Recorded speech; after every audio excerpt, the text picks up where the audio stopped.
going on, everybody? Welcome back to the Project Manga Podcast, where we cover Aliensarea, Sakamoto Days, Mission Yozakura Family, Jujutsu Kaisen, My Hero, and One Piece week to week. Back this week covering Weekly Shonen Jump issues number 36 and 37. I'm your host, Eagle. Knox. And I'm Mello Yenis. And as always, before we get started, we would ask that you take a look in that description box down below where you can find links to any and all of our individual social media accounts like Twitter, online communities such as Discord, audio listening platforms to consume the podcast on, as well as the link to our Patreon if you want to support what we do even more than you do already just by watching. Also, slap a like on the video and subscribe to the channel so you get more fire content week to week. Yes. Also, use the timestamps down there. You can navigate yourself through the video and avoid spoilers for series you're not caught up in. And yeah, as most of you probably know, Jump is on break next week, so there will be no Jump episode, but we will be doing a tie-in in its place. So just kind of, keep eyes on the Project Manga Twitter and in the Discord, and we'll kind of keep you guys up to date on the time it'll come out and what the topic will be. So yeah, with all that being said, man, fire ass weekend Jump, bro. Yes. Mello, what do you think is a chapter of the week? Oh, that's a tough one. Because man, I'm leaning towards My Hero just for sheer impact. But then if we're going for huge, it's just because the payoff is bigger. Because I feel like for Yozakura, that was my initial one because I was great impact. Yeah, it's a pretty big but chapter. Yeah. My Hero's been cooking this one a little longer, and I think that's what does it for me. Okay. Yeah. Okay. So My Hero for Mello. Knox, what you think? This one was tough for me too because I feel like there's multiple chapters this week that just gave us a lot. You know what I mean? It's hard not to say My Hero just because of how major the cliffhanger at the end of this chapter was, but also just One Piece's world building just got pretty crazy. And Jujutsu Kaisen and Yozakura Family are all on really similarly high stakes cliffhangers as well. So I don't know. Gun to my head, I'm probably just gonna say My Hero Academia, but I'm leaning more towards One Piece, honestly. Just right now, before the conversations, you know what I mean? But One Piece has been in my head rent free since I read the chapter on Friday. So yeah. What about you? Like you guys both said, it's a tough ass week to pick one chapter that stands above the rest, but I think it's going to be probably a My Hero sweep this week, just because I don't know. One Piece had some massive world building and some great stuff there, but yeah, I think just My Hero, My Hero also has to take it, had right? some a really fire cliffhanger that had the community in shambles. Yeah, for real. And also some really low-key reveals, in my opinion, that are actually monumental. So I think, for me, My Hero takes it. My Hero all across the board. My Hero's sweet. At least before the conversations, you said. For sure. Maybe we'll change our minds. One of us will be by the way. Yeah. I'm taking it back. Oh, shit. Well, with that being said, we should just jump right into it, huh? Yeah. Aliensarea, Chapter 10, first chapter of the night. Convenient Space Goods. Double digits. And, double digits, finally. Yeah. Really cool that we're getting to, kind of meet agents from other squads now as well.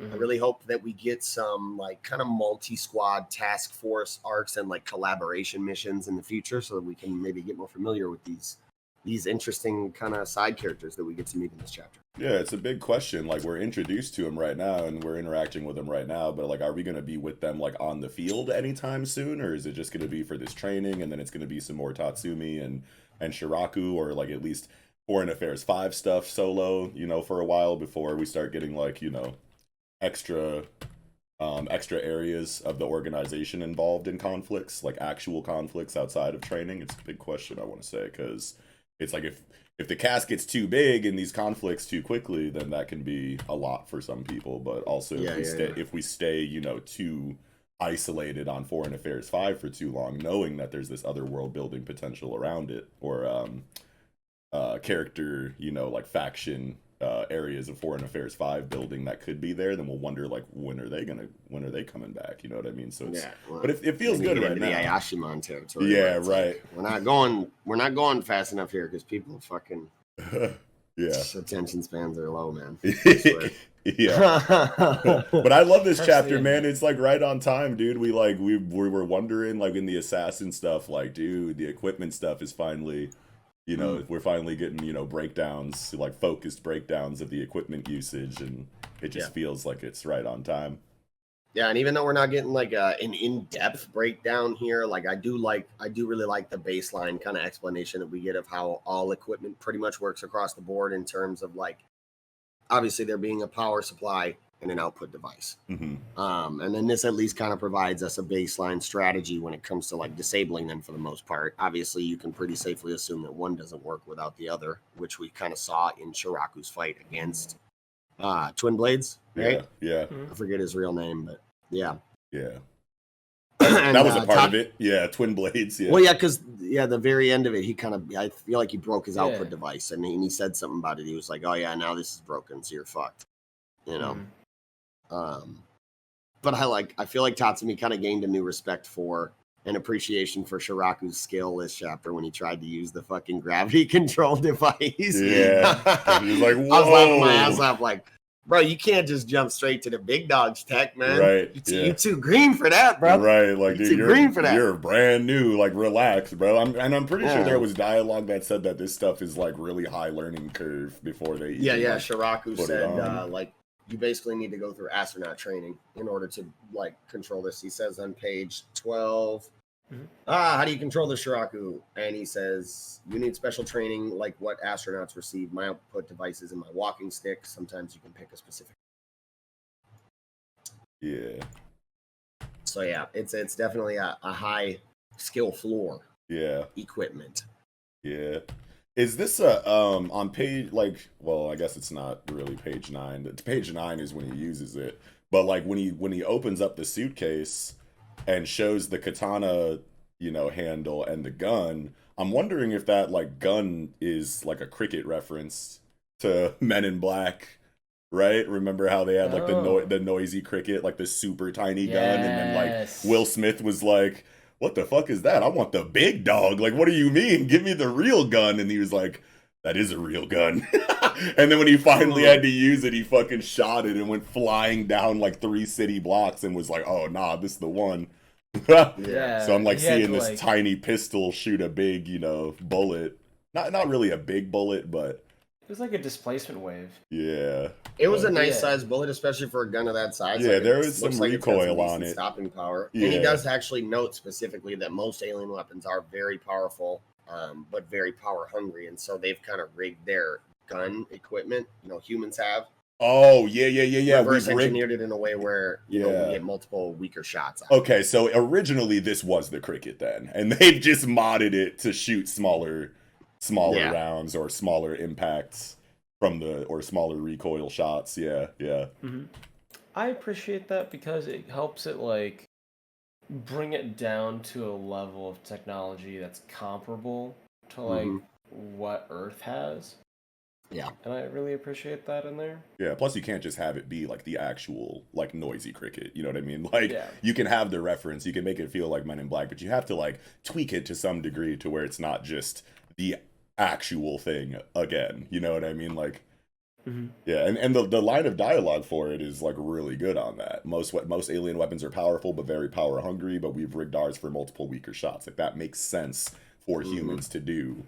You know what I mean, when they get this technology, because it's like, sure, an alien, you know what I mean, with a completely different physiology and than humans can like have that noisy cricket gun and shoot the giant rounds off of it, and the recoil probably isn't that drastic for them. Who knows? You know what I mean? But humans are just like, we know the limits of our bodies and whatnot, and like the way that gun shoots in the Men in Black movies is like not very like, it literally sends Will Smith, like, a half a block backwards when he shoots it, you know what I mean? It's like, that doesn't, that's not, like, very practical, you know what I mean? Like, I can see humans being like, let's tone that down a little bit.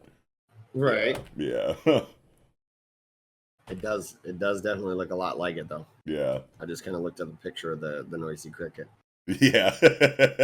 This tiny gun, big shot. Yeah, like that's like what most people, the first thing most people remember about Men in Black. Maybe not most people, but like that's one of the things that like stands out in my memory of the series, like the cricket scenes. Like I always like remember that randomly about it. But yeah. I really like the fact that they did the katana. It reminds me less of a lightsaber and more of, did you guys ever play the game like No More Heroes? It was for the like Nintendo Wii, and it was about a guy who bought like a light sword. He basically got a lightsaber off the internet and then became an assassin and started fighting all these other assassins. oh no, I never heard of that. That Like sounds Travis cool though. Touchdown. Yeah. And it was like, yeah, but it has like kind of like a clunkier, more like polished can look to his equipment. And it Okay. just made me think about that. Hell yeah. Like aesthetically? Yeah. Like with the handle or the hilt or whatever? Yeah. Yeah, for sure. I didn't know like what to expect right away when they opened the suitcase. I saw the gun and I was like, oh, cricket. And then I like saw the other thing and I was like, what's that though? Mm-hmm. Yeah, it was just like not a very conventional. I was like, no way, that can't be a lightsaber. And then zoom, you know what I mean? I was like, oh shit. And he's like, this is steel, right? Slices through it like butter. I was like, oh damn. That makes me wonder if like, but they measured it as like 3-3 each, right? Mm-hmm. Because I was thinking about like power output, because like you can cut through steel, that should be like a high power consumption, but I'm overthinking it. I'm wondering, like, I feel like we need just a little bit more exposition on the exact, like, how this scale functions. Because, like, is the 5 easiest to use or is the 1 easiest to use? Because the gravity control device is a 1 on ease of use. Right. So I think that's higher the difficulty. Yeah, I think the lower the that's number, what I was the higher thinking the too. Like the lower difficulty. number, the higher. Yeah. Yeah, because that makes sense, right? Because like, how easy is this on a scale of 1 to 10, or 1 to 5? So 5 would be the easiest. Yeah. I treat it as like the out of 5 guys kind of reference. So it's like, you know, easiest setting is 5 out of 5 guys can do it. The hardest setting is only 1 out of 5 guys can do this. Yeah, that makes sense. That's a good way to look at it. Yeah, hell yeah. How do we feel about these other foreign affairs like guys? Like, what do we got here? We got Suzu Yoshinaga, and then we got, what's the other dude? Kiyotora Muro. Yeah, Kiyotora Muro. Yeah, how do we feel about these two? I like Kiyotora. I think you know, it's always tight getting to meet the other, you know, squad leaders or instructors or what have you in any, you know, whatever character archetype it fits into. Yeah. Inside of these stories, and I do really like his kind of his little quirk he's got about being jealous of Shiraku whenever Yoshinaga. I almost called her Yoshinaga.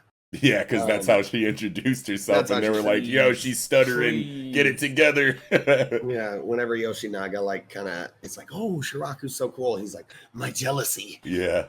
That shit is funny as fuck. I wasn't ready for it to be that comedic for him, right? Like, I wasn't ready for, like, a purely, like, comical, like, this dude's, like, super extra, you know, maybe not like, I don't know. Yeah, I don't know how to like explain it really, but like his personality is just like so over the top for like characters that we've met so far in comparisons. Dude's like like wild about this jealousy stuff, and it like works or whatever. I just like wasn't ready for that kind of character right now, especially one in his position. But I know that it's gonna slap like later on in the series when like Shiraku and what is it? God, I already forgot it again. Kiyotora, yeah. When Kiyotora and Shiraku are actually in the field at the same time with like a legitimate threat, like that rivalry's gonna slap, I bet. But like, right, and you already know when this type of character really activates, like when he really activates, bro. Yeah, you introduce him as comedic, like holy shit, what is this bonehead doing? You know, right now or whatever. But you know, in the back of your head that he's got the position that he's got for a reason. And then when the heat is on, it's gonna be, you know, night and day, maybe. You know what I mean? Yeah, no, I agree. I think these type of characters are the ones who like get the most serious in the butt clenchy situations. Right. You know? Yeah. Can't wait. Like for that. I'm definitely excited to see how he works under that type of duress or whatever. Yeah, but Suzu is great right now. Like, introduce her like right away as like stage fright, like, you know, can't really, you know, handle the moment entirely, so she's tripping over her words or whatever. I'm sure she's gonna be a big player later on too. That contrast is gonna be fire when these two like actually have to turn up. Even though she's like a newbie or whatever, I could tell that she's gonna have like some crazy special talent that will be revealed eventually.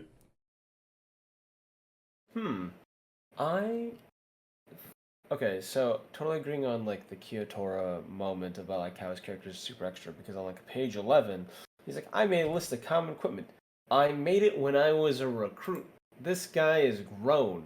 How long has that been? Like, Right. You were that fastidious as a student, and then you just use that as kind of like the example on which others are taught after that point. Like, that's a lot. Yeah. Some could say that's bordering arrogance, but also at the thing, like, Shoraku is pretty arrogant in his own way. So I feel like both of them things. I feel like the new two are a great foil to the way they are, because Shoraku is like very lax, whereas Kiyotora has got to be more of like the straight man kind of thing, and in like the by the book kind of guy. Way. Yeah, in an over comedic way. Yeah. I think he served really well by breaking down like how the tools worked and like energy consumption, ease of use, all that stuff. Like a by the books guy would have graphs. So like I like that they kind of incorporated that into the thing, is like, because we're used to having like graphs broken into like manga. But this one was like, hey, here's a little graph. This isn't just like things. So I felt like it was a nice little like smooth transition. I thought it was like a little neat kind of like, hey, this is something that almost every manga does. We're going to have a reason for it to be there. Yes. And then I think Suzu is kind of going to be it's like a foil to Tatsumi in the way that like Tatsu means iron, and so he's hard, right? Like he's the tough guy, and so like Suzu is supposed to be like, it's just like soft, very airy, like not. I feel like it's just there are different approaches, right? Yeah. As like not like character styles, but it's just like how they act. Yeah, for sure.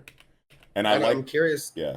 Go ahead, Eagle. I was just going to say, I'm curious how old Kiyotora is, because, that is a very good point about how much more mature he seems, and like he does know that I made this when I was a recruit. And, he also does say Shiraku is the youngest team leader ever, which we've gotten before. But I don't know. I'm curious to see, like just how much of a disparity is that between him and the other leaders in terms of age. What is the average mean age for a squad leader? Is Kiyotora even young for one, or is he kind of on the older side? I don't know. I always just assume that like taller characters like in suits are just like middle aged. Like that's just like where my like mind kind of like goes like right away. Like I remember one time we were reviewing Jujutsu Kaisen and I was like, Nanami looks like 35, 40, and he's like younger than Gojo. Just like looks like more mature. He does look like he's in his 30s, I'd say. Yeah.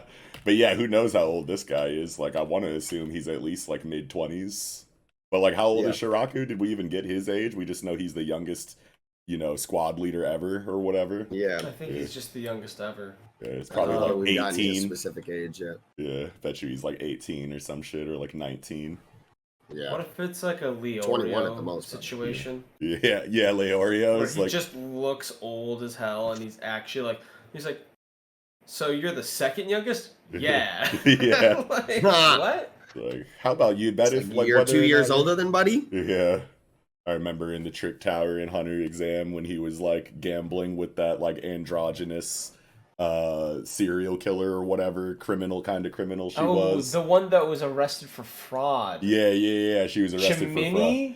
Yeah, it's something like that. She had the big pink hair or whatever, and she's like, Yeah. we can bet on whether or not I'm really a girl. And he's like, oh hell yeah, I'll bet on that. Because whether I'm right or wrong, I get to check. And then he loses, and it's like, what do we bet on next? And then Gon was like, how about you have her bet on whether or not you're still in your teens? And then she's like, he's obviously like middle aged, and he's like, dude, don't disrespect me. I'm clearly 19. And she's like, whoa. And it's like she would have lost. You dumbass. Right. Anyway. So this lens technology is really cool. And what's really cool is that like the equipment is kind of broken down inside of ease of use and power efficiency, but not like power output.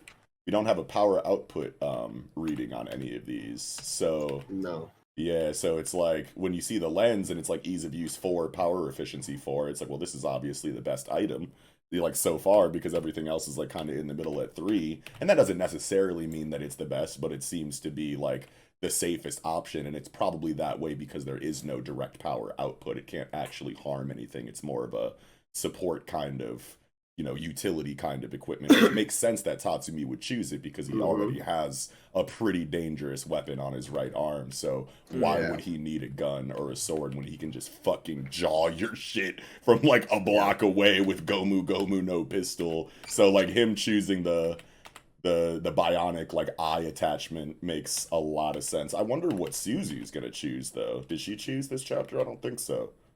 No, she doesn't I don't think it was revealed. Yeah, I think whatever she chooses is going to directly complement whatever her like latent talent is, because like she's introduced as very timid and shy and almost ditzy, not really, but just like you don't expect too much from her just based off of her introduction. But I know that there's a reason why, she's Kiyotora's disciple. You know what I mean? Like she's got to have something going for her that makes it make sense for this to be like the direct like rivalry dynamic between Shiraku and Kiyotora and Tatsumi and Suzu. And maybe it's not a rivalry thing, but at least they're like trying to establish two sides of something, so there has to be, relative potency on both sides.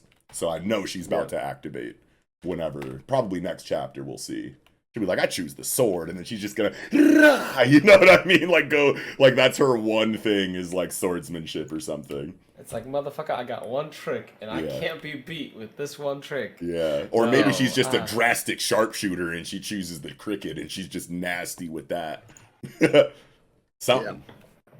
Either one of those two would be pretty good, or maybe she goes with an unorthodox choice of her own, Or maybe she, like, we find out that she's also been, augmented by aliens in some kind of way, like Tatsu, and it's just not revealed yet. She doesn't have any, like, obvious, like, visual, detail, like Tatsumi's scar or anything to let us know. But, like, does it have to be the brain?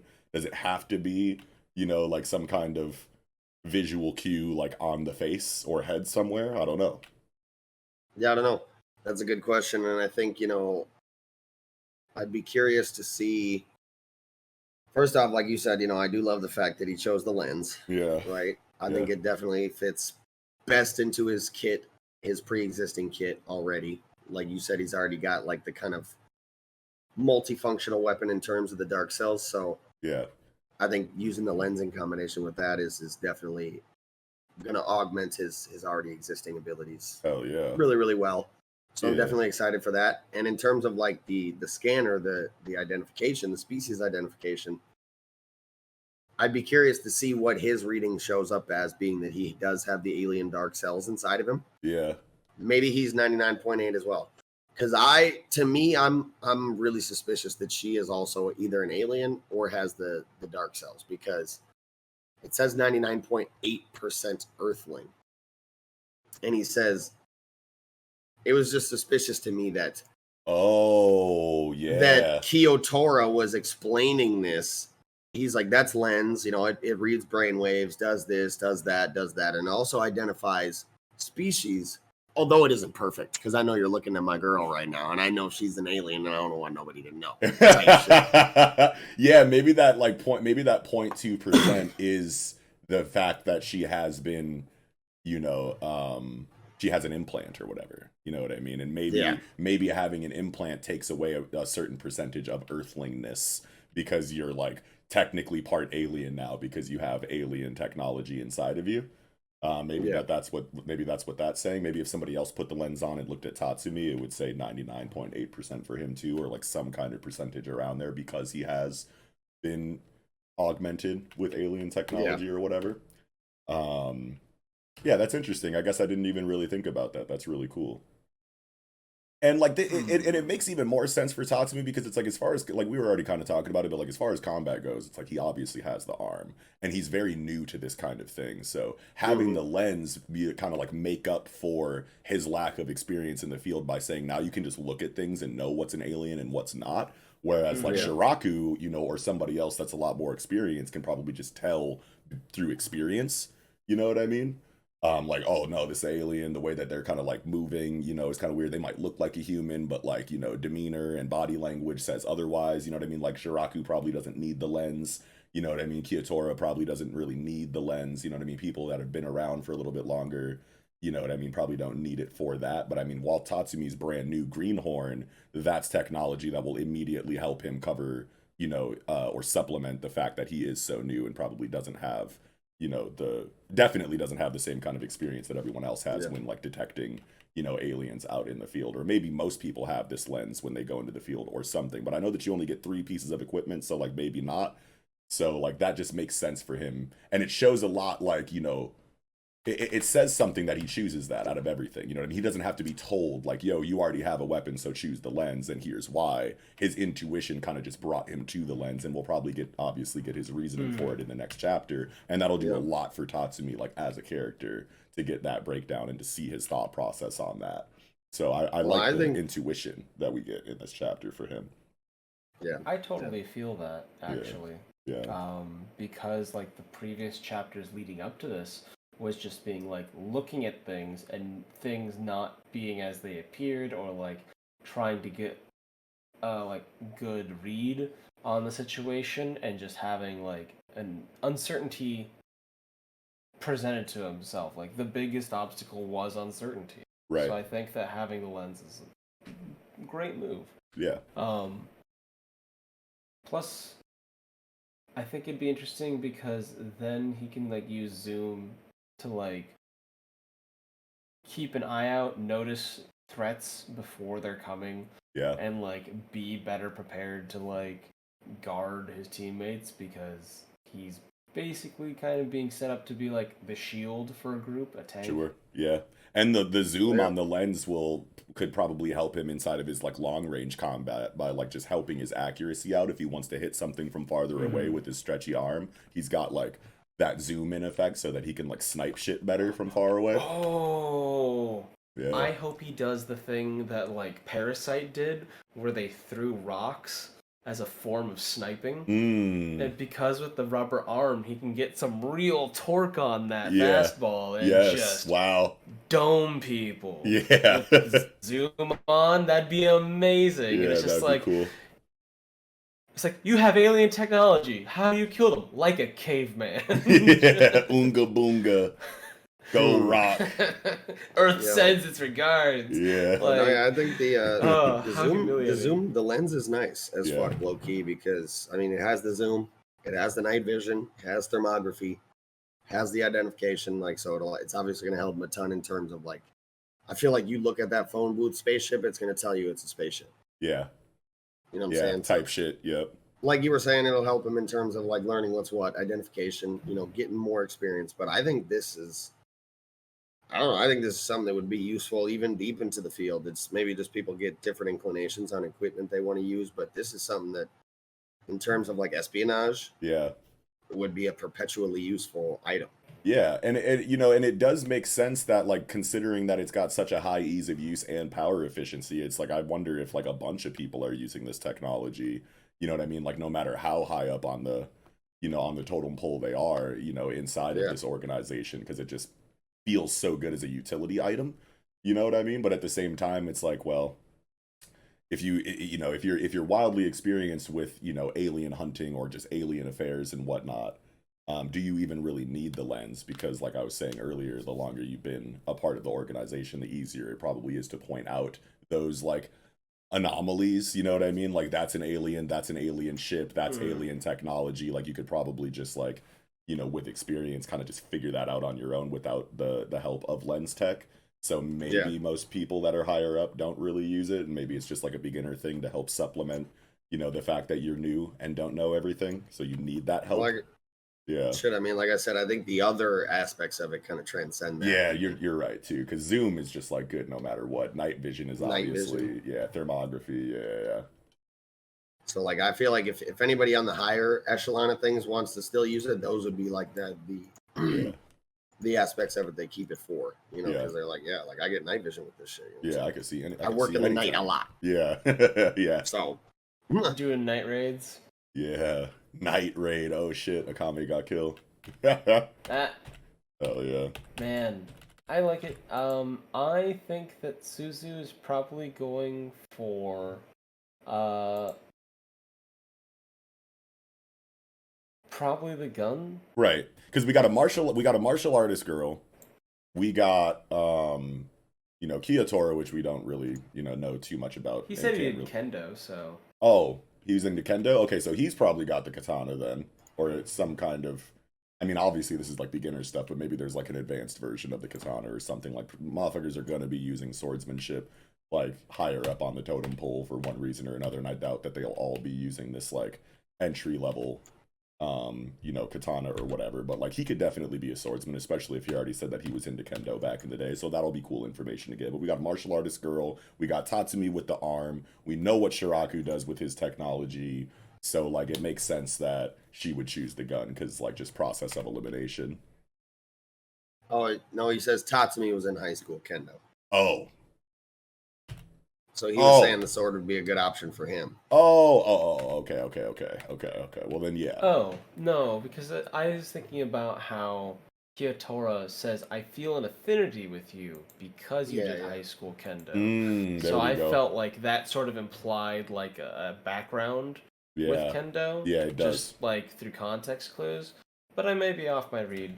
No, I think you're spot on. I think you're spot on with that. I don't think that they have that. What page is that line of dialogue on? It's right at the end, right before he says, "Hey, 18. I want to use these lenses." Yeah, Tatsumi, you were in high school kendo. I was too, so I feel an affinity with you.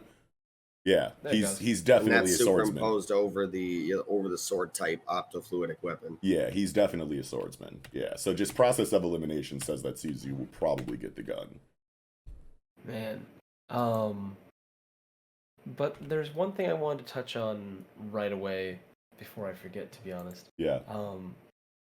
I like how they stagger the test. Like, the design of the test is that there's two people operating it, and each of them get a tool. Instead of giving people two tools at once, they're like, hey, learning one tool is hard enough, but you're going to be working with someone, so you kind of see the overlap of how different combinations may play out, even though you're not the one actively doing those combinations. And I think that's a great way to like teach and like test kids in a way that is like conducive to like building up a repertoire as like a foundation, because like they do talk about, it's like, hey man, the more tech we find, the more stuff we have, the more complicated it gets. There's going to be a lot of overlap, and we're not always going to have the greatest results with any specific combo. And so I was like, okay, I like that they're doing it super slow, but I like the way they kind of paired them up, kind of like drive home the point that they're really supposed to learn. Yeah, I like that. Ongoing lessons and tests. Mm-hmm. Yeah, that's good. Mm-hmm. But otherwise, I don't know if just going back through the chapter again, like I don't think I have anything else for aliensarea this week. This was just a solid chapter that felt right on time, that gave us good world building and like some new concepts to think about. So it's doing everything that it's supposed to, in my opinion. Yeah, I agree. And I don't think I really had anything else for it either. All right. Well, with that, I think we can go ahead and jump right into the second chapter of the night. Chapter 82 of Sakamoto Days, Aikido Love. And what a fucking amazing color spread we get this fucking chapter, man. Yeah, inside color page too goes pretty crazy with the invisible technology and the colors on it. I didn't think it would be like that. Yeah. I didn't think the transparency would have that look to it either. Yeah. That aesthetic. Like, is he like It's wearing also, like green clothes then? Is that what like that's telling us? Yeah, his little jumpsuit, his little Yeah. weapons development department jumpsuit. I'm pretty sure they're green. Yeah. Yeah, I didn't remember, so I was just like, oh, that's cool. I thought so too. I was also thinking because like it's like a phalto green, like that's a dark green. Where I was thinking of like part of me, like my brain immediately went to like green screens. You know how like nice. that kind of like absorb like digital, like it's because like they figured out the trick to like use things to like transparency on the human eye, but like how do you account for like a digital thing? And it's complex enough that when it's all running, it can block telepathy. So you know, there's layers built into it. Oh yeah. The spread is nuts, I mean, though. Oh yeah. The hood is the telepathy blocker, isn't it? That makes sense. That makes the most sense. There's like extra technology. Because I remember in the he upper... like specifically put the hood up and was like, "Yeah, fuck you," type shit. Yeah, like on some like Magneto helmet shit. Yeah, Exactly. Yep. Yeah, I could see there being, you know, a bunch of different technologies from top to bottom in the suit. Like overall, the suit gives you invisibility, but then the hood or the top hat of it also has extra technology that blocks, you know, telepathy, and maybe there's other areas of technology in the suit that does other things. Who knows? But yeah, color spread. Yeah. Obviously, just to touch on it quick, like I love the color palette. Yuto Suzuki always snaps with these fucking color spreads. Yeah. I believe Axel Ablaze was saying that he said that a few times. Yeah. And I love the kind of like 90s aesthetic movie posters that we got on the wall in the background. Like that's really fucking tight as well. The wallpaper like designs are like so cool and like trippy. Like it's like a high school. This reminds me of like high school, like the way like people would trick out their rooms like back in the day, like you know, the basement in my Apple Valley house. Yeah, like straight up, like you got, like it literally like reminds me of that, like with like black light and like the trippy like mushroom posters and the like sound system, the fractal kaleidoscope designs like on the wallpapers and shit. Yeah. 2 different home sound systems Jimmy rigged together so both subwoofers are banging. Yeah. Wow. The color story is great. Man. The like bright yellows and the fuchsias and like the deeper purples and whatnot. Like everything just complements each other and it's just so like visually appealing every time. No matter like what style Suzuki kind of goes with his color spreads, it's just always top tier. Like look at the pants on Akira. Jeez. Yeah. Look at the rings on Sakamoto's fingers that are literally Sakamoto, Akira, fucking Nagumo. Oh, my bad. It's not Akira. It's Rion, yeah. Like the middle finger is literally Sakamoto's face. Oh. His fucking ring finger is a jade green for Rion's hair, and then he has a black ring on his pinky for Nagumo. Oh man, he loves his team. From left to right. Yo, that's so good. I didn't even notice that. What a great spot. Oh my god. Oh wait, and then you can literally see his glasses in the ring, bro. Yep. And you can see Rion and Nagumo's like toenail paint matches Sakamoto's pants and shoes. Oh wow! Just going crazy with the aesthetic. Wait a minute, that's so the color good. palette is on just nutty, bro. So then, what's that on his pinky? Is that like his wedding ring then, or like is this like just before he like? No, that's Nagumo. No, that's just like a simple. That's just a simple, simple black ring for Nagumo. Oh, I thought you were talking about the index finger. I thought you meant the index finger was Nagumo. The index finger, I don't know where that ties in. His middle finger is literally the O. The face and the O, he's wearing it on his finger. Right, yeah. The ring finger is a green jade one for Rion's hair, and I thought that the pinky finger was just a nice little simple, just black band for Nagumo. Yeah, it looks more like a wedding. It looks more like a like a wedding ring maybe than because I like if you look at the index finger, it's like I thought that like because when you pointed out his face was on the middle finger ring. I like immediately, and when you said it, like, you know, Nagumo and Rion, it all kind of like came together that the index finger could potentially have Nagumo's or something that resembles Nagumo's like head or face on it. It looked I like thought has, I thought yeah. it resembled the pattern on his shirt. Oh. So I thought the index was Nagumo based off his shirt, Yeah. and then with like a really simple, like nondescript pinky ring, I wondered if that would be Azuki or Slur. Because he also went there. He was part of the group. He was like in the in crowd, and he had a deep connection to Sakamoto. So what if the pinky ring, you know, the idea of promises and stuff, might be kind of like, or like, oh you know, wow, and these three thing. fingers are kind of bunched together. This one is separated just a little bit, so Slur is the outcast. Okay. I can see that. That's cool. It just like said, like after Eagle like pointed it out, my mind immediately just went to like, okay, where's the wedding band then? Because like I know that he's married. I think the wedding band could be a good point too. Yeah. But at the same time, it's like this could be before he met his wife. You never know like what point in time this is. I don't know like what the time frame is on that. Maybe I'd have to go back through the series. I don't think they ever actually talk about how long they've been together. But we know that they got together like since he's been active as an assassin or whatever, which is back in the time that he was working with these other two, so you never know. But also, that's not the ring finger, so you don't know. Right. I don't know. It makes me think of because like the way their rooms decked out, it makes me think that they're in college. Right. Like they're in college. This is pre ever meeting his lady. This is like a college dorm, JCC dorm. Yeah, this is them in the JCC dorms. Back in the day. Yeah. That's so funny. College assassins. Like, and with a room like this, you know the bong is just like right outside of the shop. He was keeping it upright with his foot. He was like shoving off screen. Yeah, it's just slightly off screen.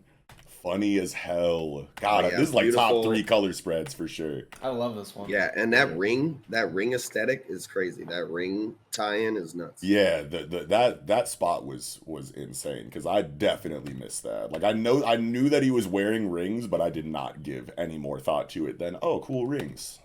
But yeah, I literally like while we were talking about it just now noticed the face on his middle, and I was like, that's the and then I was like, oh shit, this ring aesthetic is here. Fuck. Right. Hell yeah. Man, I think you and I had the same thought roughly the same time because I was like, wait a second, and then you said it. I'm like, yeah, that was good. That was really good. Chapter was gas though. Like this was this chapter. Like these are the kind of chapters that like slap so hard in a story like Sakamoto Days because Yuto Suzuki is so good at like generating hype around these like older assassin characters. Like getting the information from Seba about how Master Satoda. Yeah, Satoda Sensei, like when she was younger, she was a martial artist assassin, an Aikido master. She came back from every one of her missions unscathed, and I was like, damn, that's crazy. And he was even like, for real? I said for real at the same time, but it's like, it's Aikido. It's literally meant to like redirect like enemy, energy and momentum back at them to avoid damage. So like that makes sense that she comes back unscathed. But then we get another line of dialogue that's like Aikido isn't considered a martial art suited to killing. And I was like, oh damn, that makes sense too. And they said, but after Satoda Sensei, it became a required skill for assassins. Like you took a purely defensive martial art and was so drastic with it that not only did you find ways to like kill with it, but those ways that you kill with this like defensive discipline is so insane that they were like, no, everyone needs to learn this now because you like found out like, a fucking cracked the code. You cracked the code of Aikido. Yeah, like this is actually the best hand-to-hand fighting style for an assassin because of you. And that's just like so like, oh my god, I need the Satoda Sensei spin-off story right now. Yeah, I definitely love that line of dialogue. You guys already know I've been fucking with Satoda since the beginning because she's like flipping that sensei character archetype on its head, right? In terms of like the gender aspect, and like that is just another fucking like boom driving nail in that like further reinforcing her status within the world and like how cold she really fucking is. Yes. And she truly does embody that like old head sensei who you would think is washed, but like Right. When she activates, bro, you better fucking run and pray. Yeah. Like, you better fucking run and pray. Yeah. And it makes sense that we get the information through Seba, obviously, because he is an upperclassman. It makes sense that he has this information on Satoda Sensei, whereas the two newbies wouldn't. And he's like, dude, you can't just run in head first against this sensei, dude. Like, here's why. A little bit of backstory for Satoda that builds hype in the character. It just serves multiple purposes, and it feels really good. He's like, not only is she a teacher, but she's literally probably the coldest fucking hand-to-hand assassin out. Yes. And specializes in a technique defending head-on attacks and reversing the momentum and force back on the attacker. And you're just trying to run right at her like a fucking meathead, bro. You gotta rethink your strategy. She literally hard counters like their entire fighting style, because Shin and Akira are both like, you know, hand-to-hand affinity, you know, characters. Like, Shin don't be really using guns like that. Akira seems to be like more of an all-rounder, but like all of her stuff so far has kind of been inside of the hand-to-hand field, I want to say. You know what I mean? So it's like, yeah, it makes sense that they would try to use their skills against Satoda, but it's like she is the hand-to-hand master. So, you know, maybe hand-to-hand, you know, unga boonga, boneheaded, you know, face value fighting style strategy isn't the way you guys want to go. I feel so, because, like, Akira's, most of her stuff is, like, hand-eye coordination and, like, precision-focused. And then I think Shin's whole thing is that, like, they're just trying to get their body to keep up with their brains trying to feed them. Yeah. Yeah. So it's about reaction speed, and I'm like, okay, cool, but, like, it's not overpowering strength. It's not like that. Plus, like, Seba says it at the end of the chapter. He's like, I'm an ace weapon maker. Yeah. And it's like, y'all are assassins. You need to, like, figure out more than just hand-to-hand stuff. Like against that. this one. Scrap. Yeah, like, Satoda is not the one you square up with hand-to-hand. So, coincidentally, I happen to be an ace weapon maker. We're going to pick a strategy that gets us a little bit farther away from the hand-to-hand master. How about? I'm imagining something very akin to Coyote versus Roadrunner, where Seba's like having them test out these prototypes. He's like, well, none of it's working, and Satoda Sensei's like blocking stuff with like a clipboard or something like that.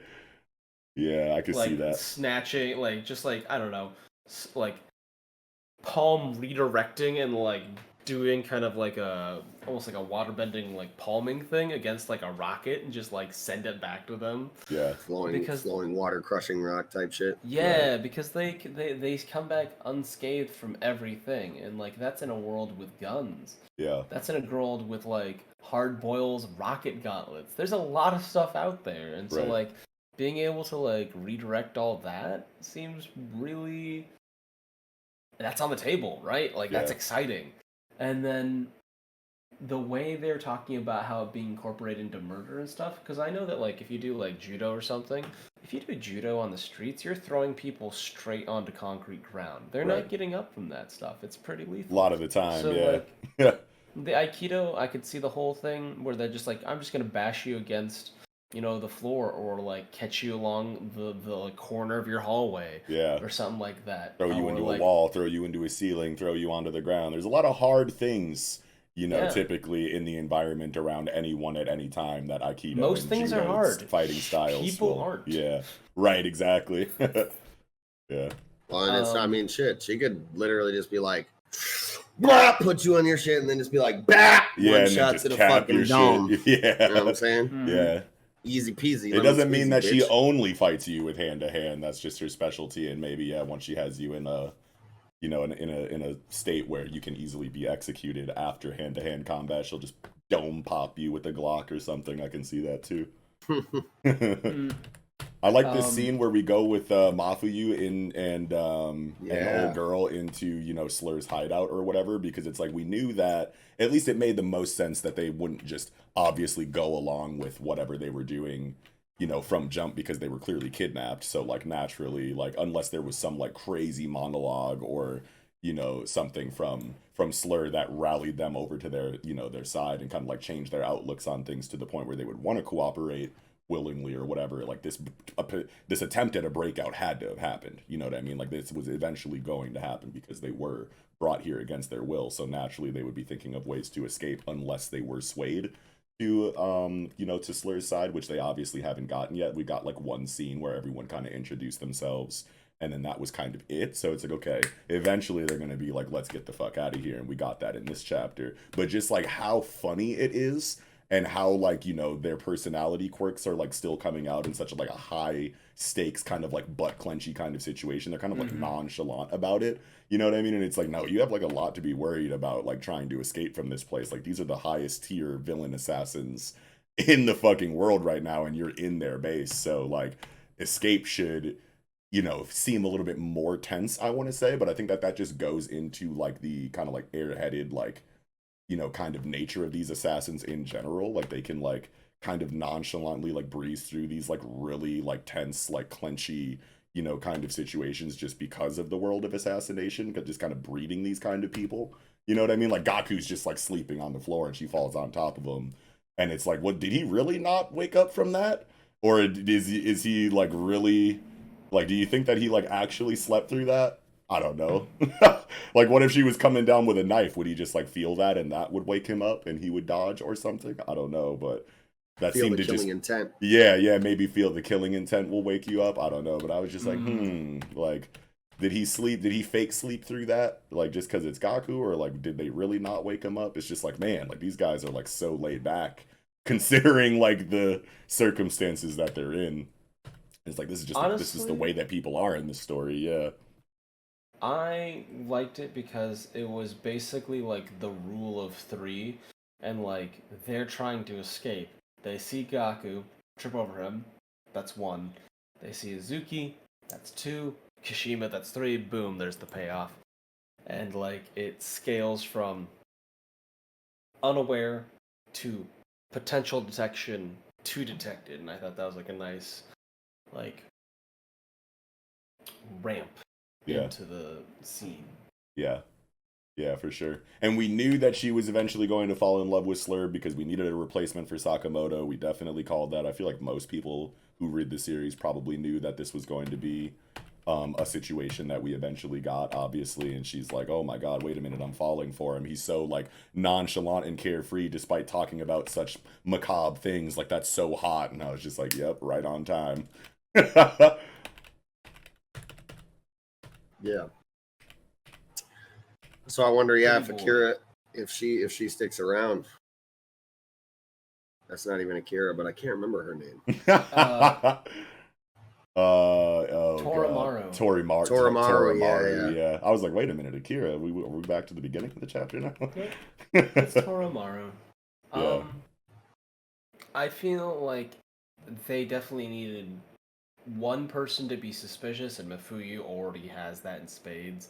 And they need one person that's like half bought into the whole idea. And I just feel like it's just like, okay, cool. I love the seeds that they're planting. I can't wait to see how that fleshes out and like complicates things. Yeah. Like, is there going to be a level of Stockholm for Mafuyu?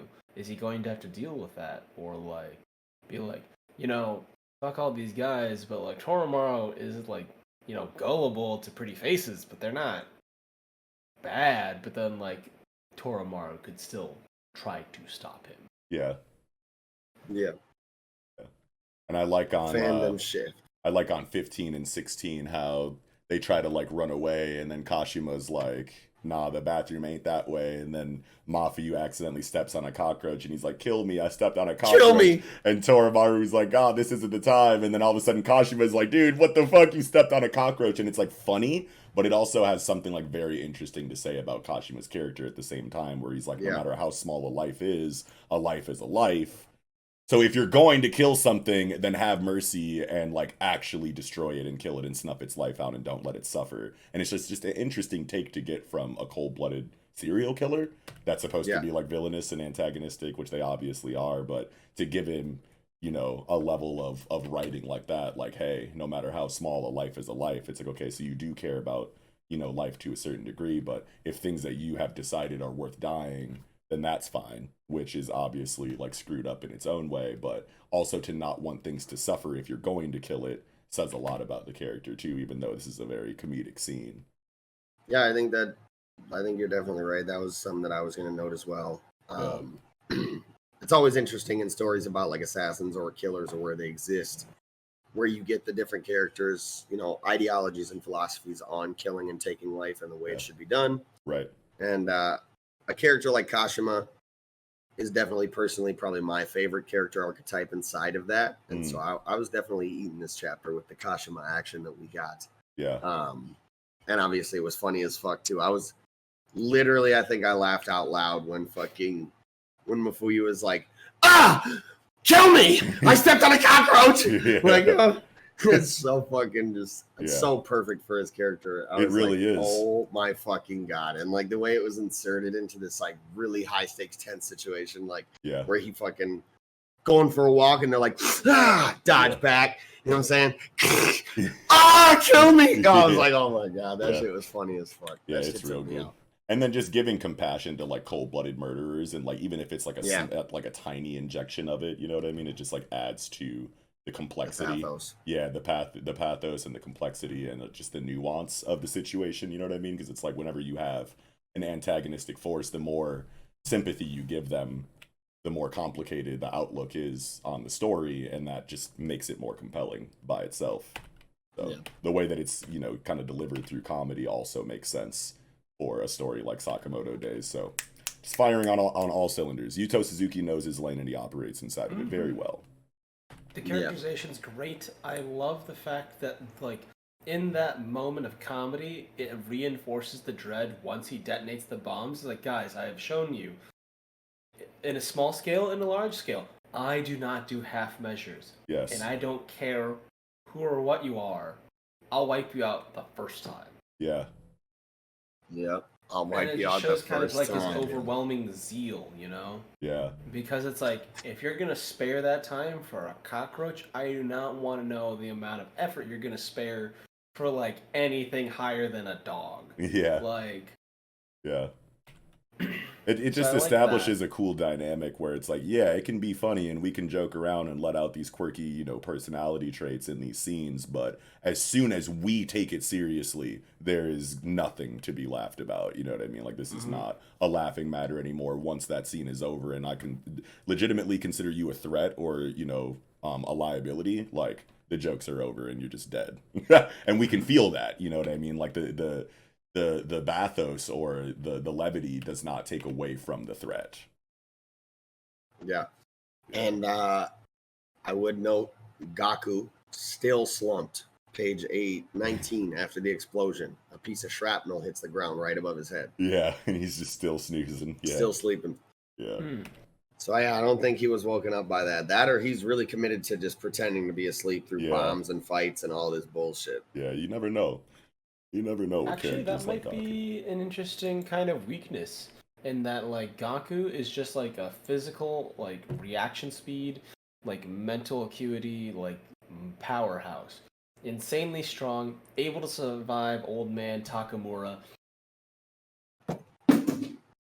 But what if the cost of that is that he has to basically, like, he's bad at regulating the expenditure of like his vitality, and so he has to like rest to build up stores of stamina. So he's only active for small bursts, but what he does is just overwhelming violence. Yeah. Sleeps for like 18 hours at a time, and then he gets active that last 6. He's on bullshit, he's on bumpers. Yeah. He's like, I had a full night's sleep. It's over for your ass. Good night. Yep. But like, the only thing I have left to say on 2 things per chapter. I was thinking about how Satoda invented the idea of like assassinating someone with a handshake. She's like, hello, nice to meet you, and then immediately like whip through them. Yeah. And just like destroy them. But then also I was thinking about like if people are trained to do that, I can't wait to see like these weird like handshake duels while people also have like weapons trying to like twist each other mid-air. Oh yeah. To like get a better angle to kill each other, and I'm like, you have the same teacher? Cool. Did they ever teach you this trick in school? Like, bam. Yeah, I could see that. That'd be tight. But the other thing was too. Page 14. Page 15, where he's like, kill me, I stepped on a cockroach. it's perfect for that like horror movie sequence of like someone always falls running away from the monster. Oh, You know what I yeah, mean? yeah. Like every single time, it's usually like, oh no, the heel snapped and I've fallen, or like, oh my boot got stuck in the mud, or Yeah, like, I rolled oh, my I tripped on a ankle. root. Yeah. I tripped on a root. I stepped in a bear trap. You know, that kind of stuff. But also, have you ever been like, if you ever have been at a place that has pets, like you stay the night over? I've stepped in a dog poop in the middle of the night, and I understand Mafuyu's feeling, right? Like I'm just like, no, No, what have I done? I was having Kill an me. all right night. I was done. I want to go back to sleep. I hate this. This is like on my shoe, which isn't a part of my body, but I'm gonna go take a shower anyway. Nah, it's the I'm walking around no my friend's socks house on, barefoot. swishes between your toes, middle of the night type step. Ew. That's what Mello's talking about. Yeah, no, like when I'm like wake up to get some water, I'll wake up in the middle of the night to get some water. I'm like barefoot, dog poop, and I'm like, I hate me personally, like when I step in dog poop, like even with shoes on, I just like feel so gross. Like internally, I'm like, oh, I gotta go like shower this bullshit off, even though it didn't actually touch me. I need to boil my foot. Yeah. Last thing that I kind of had is I like this last scene where it comes back to Seba and it shows the point where, because he said earlier before we got this scene, which is clearly a flashback, which I didn't even kind of like put together right away because we have black gutters or whatever. But he's like, yo, I got a call from Mafuyu, but he didn't say anything. For some reason, I could hear Slur's henchman talking in the background. Then we turn the page into the Black Gutter flashback showing, you know, like why Mafuyu decided to pull out his phone and call Seba, obviously because he's like trying to escape and that wasn't effective. So he's like, okay, I couldn't get out here on my own. Time to call my brother. I'm too proud to directly ask for help, which he even comments on. So I'm just going to like start the call in my pocket and just hope that he hears the situation and knows that this is a distress call. You know what I mean? So then we come out of the flashback and he gives, you know, reasoning for that. When he calls without saying anything, it usually means he's in trouble and needs help, but he's too embarrassed to ask for it, which reinforces his motivation for helping Shin and Akira, because it's like, well, if my brother's in trouble and I can't find out where he is, then I guess I'm going to have to find this database with you guys so that I can get information on the guys who have kidnapped my brother. And it just makes all the sense in the world. Didn't really need it, you know what I mean? Like, obviously, he could just work with Shin and Akira, you know what I mean, and not go that in-depth as to why, but just going above and beyond to establish motivations for why they're, you know, kind of coming together as a team right now to just make it feel that much better, and it does.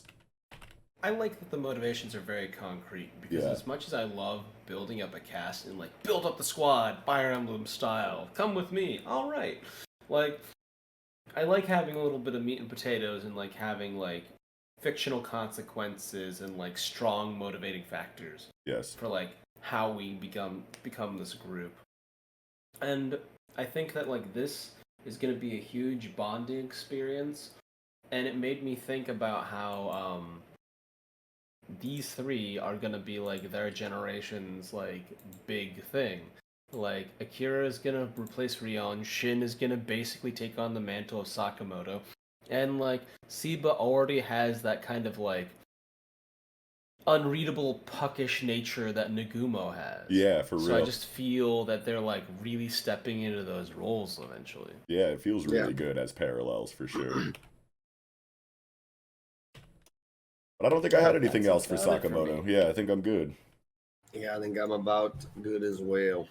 All right. Well, with that, I think we can go ahead and get right into the third chapter of the night.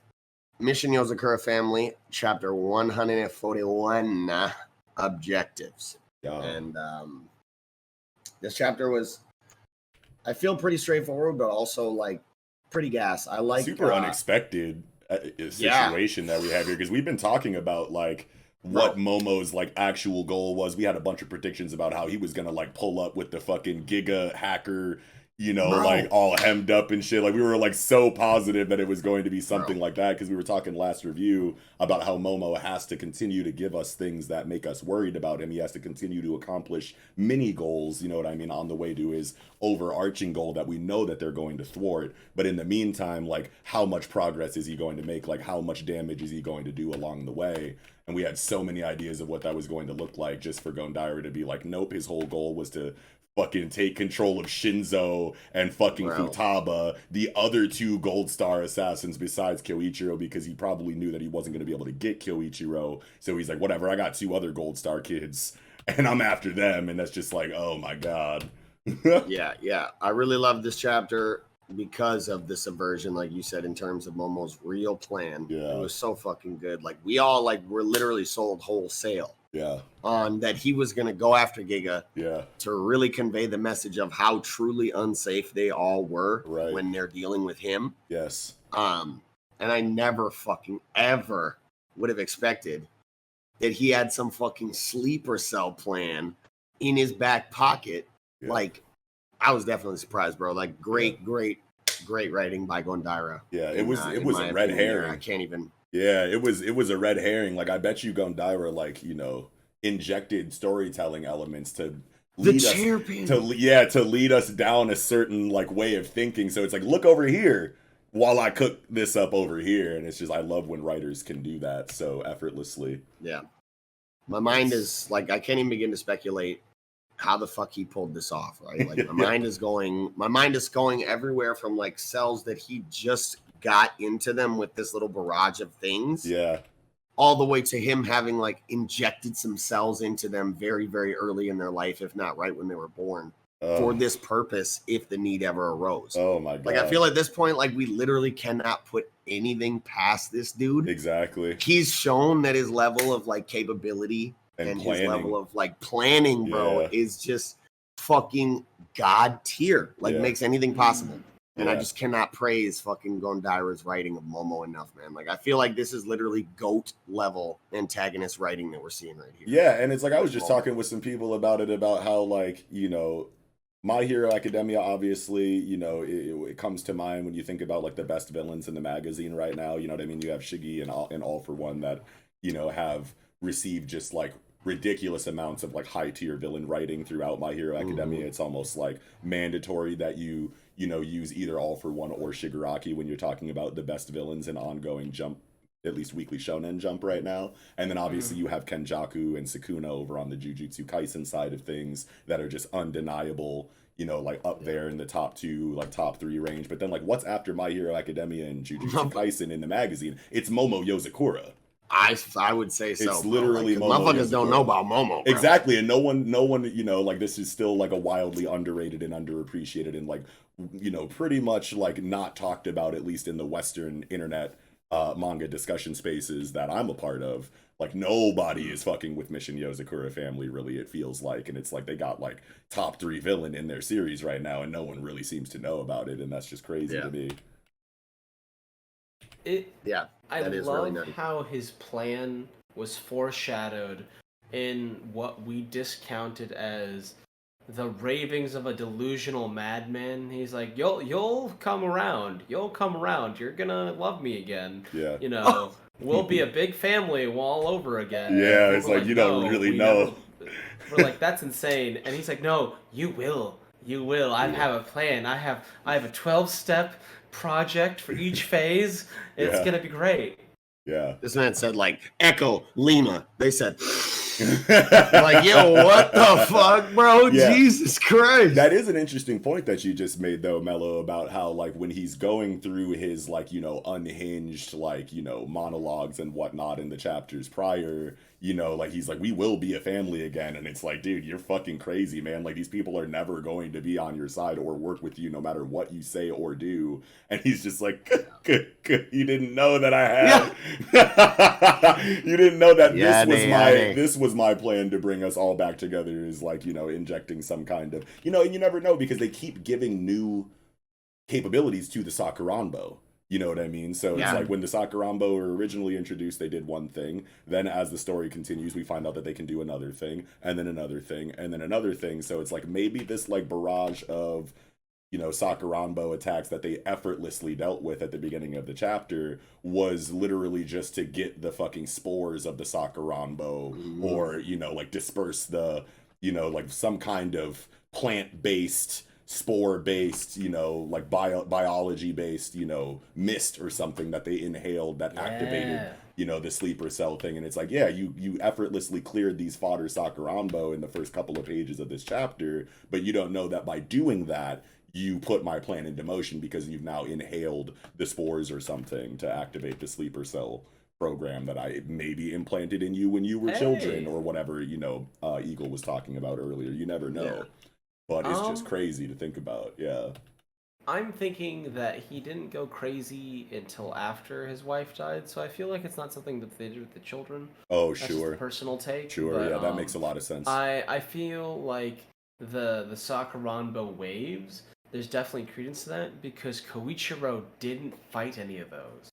He found a room, he's like, they've already been taken care of. Yeah.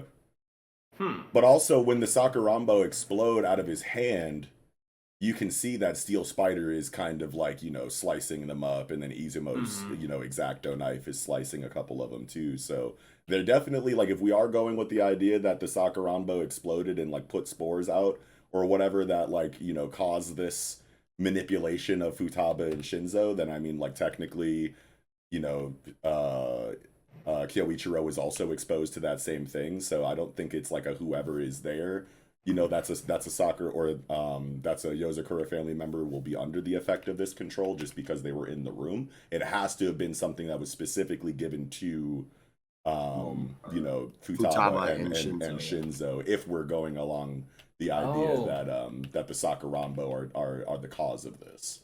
I thought it was like I treated it like a conditional thing, right? So like those two siblings, like Shinzo and Futaba, fought the Sakuranbo, got exposed to like fresh spores. Yeah. Then Koichiro, who didn't fight with them, found like walked through a room with like stale spores, right? Yeah. Finds the thing. It seeks out a specific scent that is a combination of Yozakura bloodline from Momo, because they beeline for it. They don't go to Taiyo, they don't go to anyone else. They beeline for Futaba and Shinzo, and then get destroyed, which disperses the other half of that. And it's like those poisons that like multi-stage poisons to like, there was a story, there was a poison taster, and he was like one of the best in the world, and the way they finally managed to get past him was they fed him and his like the person he was taking care of poisons that didn't interact with each other until all three of them were in his stomach. Oh shit. Like two chemicals combined, they fused, created a third thing that once the Yeah, I don't know. I mean, I feel like on page 2 here, like they definitely slice up like 6 or 7 of these guys. Kyoichiro and Izumo do. Yeah. So I feel like there would have been some pretty fresh spores in there with him too.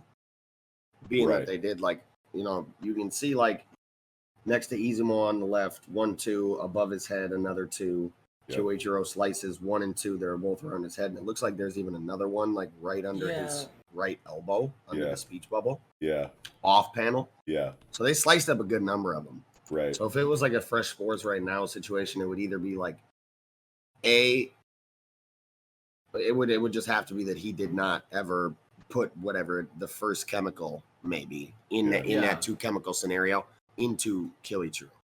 Just period. He never did, because he does slice up some ones here. Yeah. I think the method of the destruction is going to be a factor into who got exposed to what. Oh, sure. Kyoichiro and the president, they're using X-Acto knives and razor wires. Like, they're using something that is high precision, not something like, if you cut something with like a super thin like laser, they don't explode. But if you hit something with like a golf club, you know, like Shinzo does, it's gonna burst. And like if you hit it's like, you know, hitting a can of pop, right, with something, right? Yeah. If you shoot it with a nail, it's not gonna like a fine wire. It's not gonna burst. It's gonna you know, do a little splatter. Hit it with a golf club, boom. And like Futaba was going around with the Shura, who is basically just a walking Gatling gun. So like, when she hits him with like this like concussive wind attack or whatever, this martial arts. Yeah. So I feel like the exposure was maximized with those two. Yeah, there's more of an explosive factor to the damage that Shinzo and Futaba deal in their fighting style versus the very precise and very thin fighting style that Izumo and Kyoichiro use. So that could be the visual detail that separates the people affected from the people who weren't, right? Because we can assume that this is going to affect Yozakura family members only, even though everyone else in the room would be exposed to whatever the spores or the explosive effect of the Sakurambo. You know, if we're inside of the idea that these things blowing up are the reason why, you know, Futaba and Shinzo are under the effect of whatever this manipulation is, then yeah, everyone in the room is still exposed to whatever that is, but only Futaba and Shinzo have been manipulated. So yeah, I think Mello's onto something with the fact that they have fighting styles that have a more explosive effect on their targets than Shinzo and Izumi, or I mean Kyoichiro and Izumi. Yeah, inside of that line of thought anyway, yeah. But at the same time, they're all in like really close proximity. So like even though like, you know, Shinzo and Futaba are the ones that destroyed these things with more blunt force trauma, like Kyoichiro is still standing right there. You know what I mean? So well, like yeah. At first, though, he was in a completely different room. Oh, Mello made a fair point about that because they were in the library. They fucking brah, and they get a few on the way out, and then they're like, "Oh shit, chase them down!" And then they get to the rooms, and they're like, "Oh shit." Yeah, you're totally right. Y'all already handled it. They are in different rooms, absolutely. Okay. Yeah. Wow. Yeah, and there are no other Yozakura family members around Shinzo or Futaba when they do destroy him. Proper. Yeah. Anyway, obviously Taio's there. Yeah, but he's not. But he's not of the Momo's blood, so I don't think he can do that kind of stuff directly. Yeah. Because Momo's definitely using Tsubome's ability to affect direct bloodline descendants. Yeah. Like in that like creepy House of Disappearances. Yeah. They had the like Kengo ancestor that was just like, I don't like doing this, but I am being forced to do this. Yeah. And so, like, the idea has been seeded for a long time, and I really think it's horrifying that came back. Yeah. Because I believe that, like, of, like, a lot of technologies or, like, magics or whatever that exist in all fiction, I think that, like, enchantment, mind control magic is the most unethical of all magics. For sure. Because, like, necromancy, a corpse can't give consent. Okay, like, it can't be robbed of something like that. Whereas, like, mind control definitely does. Yeah, it's like you were cool before and now you're not, and you want to be, you know, who you were before but can't. You know what I mean? Like with a corpse, it's like, well, you died and then your life left, and now I'm repurposing you. Whereas, like, you were a living, conscious, sentient thing, and now I've taken that from you, even though you should still have it. And that's what makes it feel gross. Mm-hmm. Absolutely. Yeah. Like, even visually, the idea of, like, their hair being dyed, like, turning black, makes me think of how, like, during the color pages, we would see all the individual siblings and how colorful their hair was, and how, like, those, like, different colors kind of represented their different personalities. Like, Taio was like, you know, red, and like Shinzo's green, and like Shion's purple, but now they're all being dyed black. They're being made, you know, they're being stripped of their originality. Yeah, of their individuality. Yeah, that's a really cool thought, actually. I didn't even think about that. Yeah, that actually is. Yeah. And the page turn into Momo on, like, from 5 to 6 just, like, instantly makes you gasp. And, like, that says something a lot about, like, you know, the sheer, like, presence that Momo Yozakura has, like, as a villain in a story. You know what I mean? Like, there are villains that, like, when they introduced into a scene, you're automatically worried and tense, like, holy shit, what's going to happen? I'm worried for everybody involved. And then there's villains that show up to a scene and it's like, oh, okay, there's the villain. Like, let's see how we're going to deal with it. But Momo, it just immediately injects such an intense feeling of dread just because of the unexpected nature of his arrival and the fact that he's that well built up as a villain, and we know his capabilities and we know, you know, like, how formidable he really is. So him being injected into the scene right here when he's played like a behind the scenes, like, catch me if you can kind of role in this arc so far, it's just like, oh no, if he's showing up right now in the flesh, that means shit's really about to pop off and we have a really, you know, big reason to be worried for everybody involved. And it's like, if you weren't thinking about how good, you know, Momo's writing was before, it's like if you turn the page and kind of just like unconsciously like gasp and clench just because of his presence in the moment, it's like that will make you think about his writing by itself. Just like if you didn't think about it before, it's like, damn, it's like, how can this dude have like such a profound effect on the reader just from entering the scene? And it's like, well, you look back at it and it's like, no, this dude has been built up like very well to have this kind of effect in this moment. And it's like, dude, he has to be the next best villain in Jump after, you know, the two that immediately come to mind. Like, yeah, he's got complete like Lieutenant Tsurumi vibes. Yeah, just an iconic villain. And like that page 6, they look nonchalant, they even seem pleasant. They're not saying anything, but like all the stuff that's just been foreshadowed, all the insanity, the brutality, the cold, calculated nature of what he's done is just, and like the randomness, the seeming randomness behind it. Right. Like, we can't connect all the dots for his reasoning, so it makes it that much scarier. And that's build up, that's payoff. Like I love that we've reached a point in the series with Momo where he can just literally be on a blank page and just smile at you and you're like, ah man, no, like what's going on? Not like this. And then I got surprised even further with like the you know, the heel switch, and the sleeper agent pull on them. Yeah. And he's just like talking so confidently, like this is always how it was supposed to go. You know what I mean? Like, come, let's go home. It's like no explanation necessary. It's supposed to be like mysterious and ambiguous. Like, what do you mean by that? And even Tayo is like, who is he saying that to? And it's just like the sheer confidence in the situation. I like the Ryu stuff. Like, I'll be generous and give you a chance to atone for what you did to Rei and your kids, because like he's getting really mad just seeing Momo right here. And it's like, you did something terrible to these people that I legitimately care about. And it's like, he's very like, you know, nonchalant and confident and not worried a lot of the time. You know what I mean? At least since we've seen him in the story so far. So like seeing that this is something that pisses him off and like kind of like has him break that initial characterization to go into beast mode. It's just like, oh man, that does a lot for Ryu's character in relation to how he feels about, you know, the cast or whatever, because it's like there's not going to be a whole lot of moments that are going to bring him into this state of anger. You know what I mean? But him thinking about what Momo did to Rei and the Yozakura family is bringing that out of him. So it's like, holy shit, Ryu's really, you know, on the squad, on the team, down for the fam. You know what I mean? And that just does a lot for the scene to like give Ryu the stark black, pissed, I need to fuck you up kind of like, you know, presence in the scene.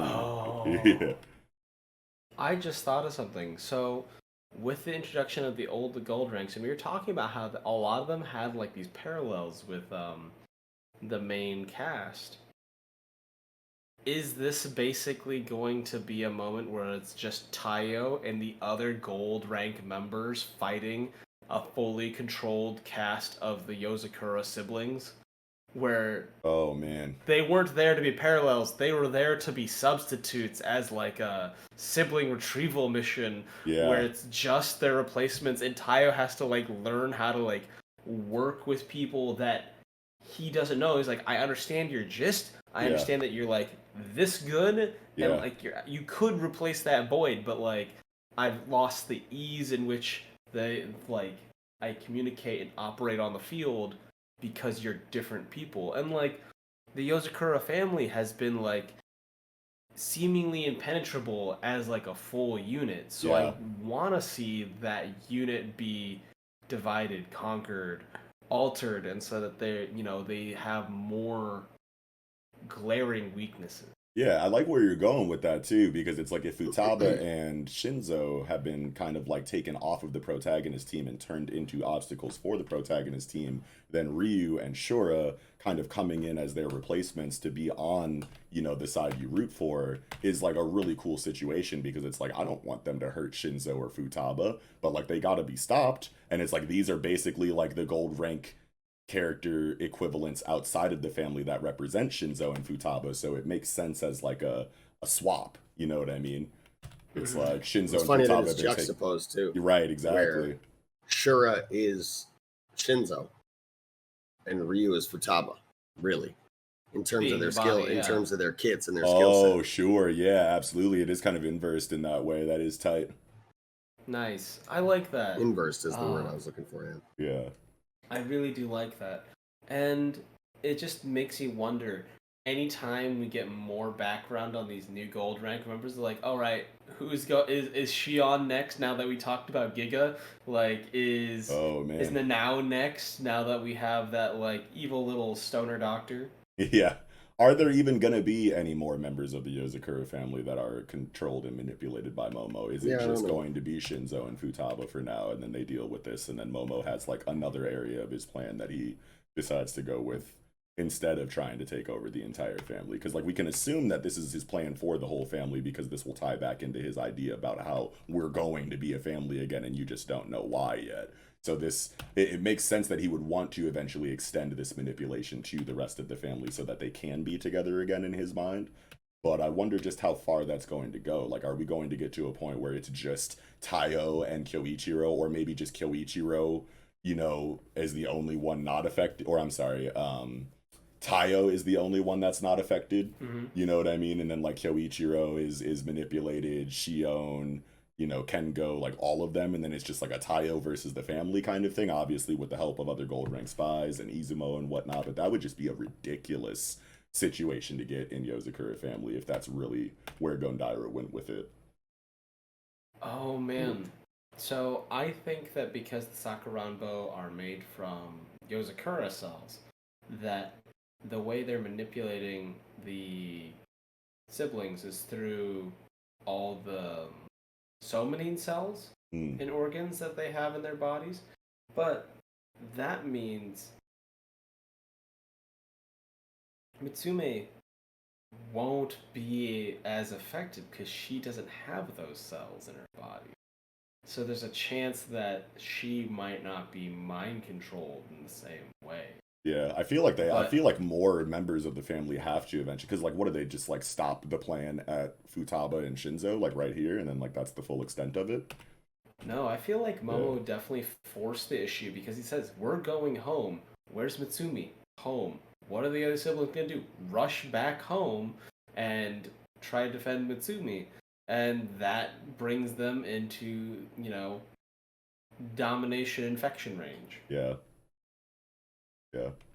I think we have to. I think like the conclusion of this particular scene or moment in the story for the arc will end with like a separation. Like they're not going to entirely thwart and get Shinzo and Futaba back. Maybe they scuffle for a little bit and then Momo's like, okay, this is getting a little bit too hairy. Let's get out of here, kids. Regroup, reset, and then come back later to get more siblings manipulated. I can definitely see it being a separation instead of like a no, we beat Momo right here. And now he has to like scuttle back to his base and think of a new plan kind of situation. Because I just don't think you introduce this and then just have it be Shinzo and Futaba and then they, you know, solve the issue like in the moment and then they get Shinzo and Futaba back right away. I just don't think it happens like that. I think Futaba and Shinzo leave with Momo and then they have to think about what they're going to do next, and then they come back and slowly just start continuing to, you know, manipulate more and more family members one by one. I think that's where the drama is going, honestly.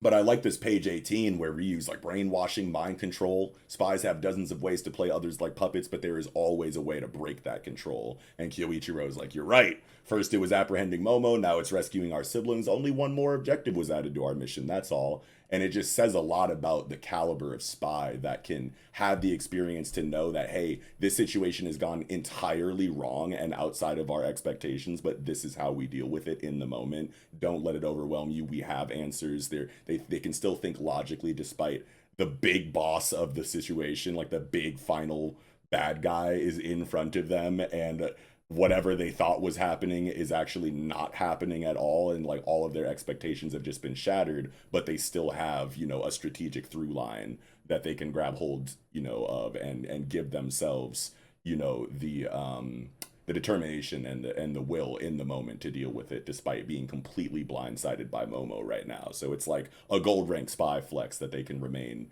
so calm and have an idea and a plan in motion right away, despite things going horribly wrong for them.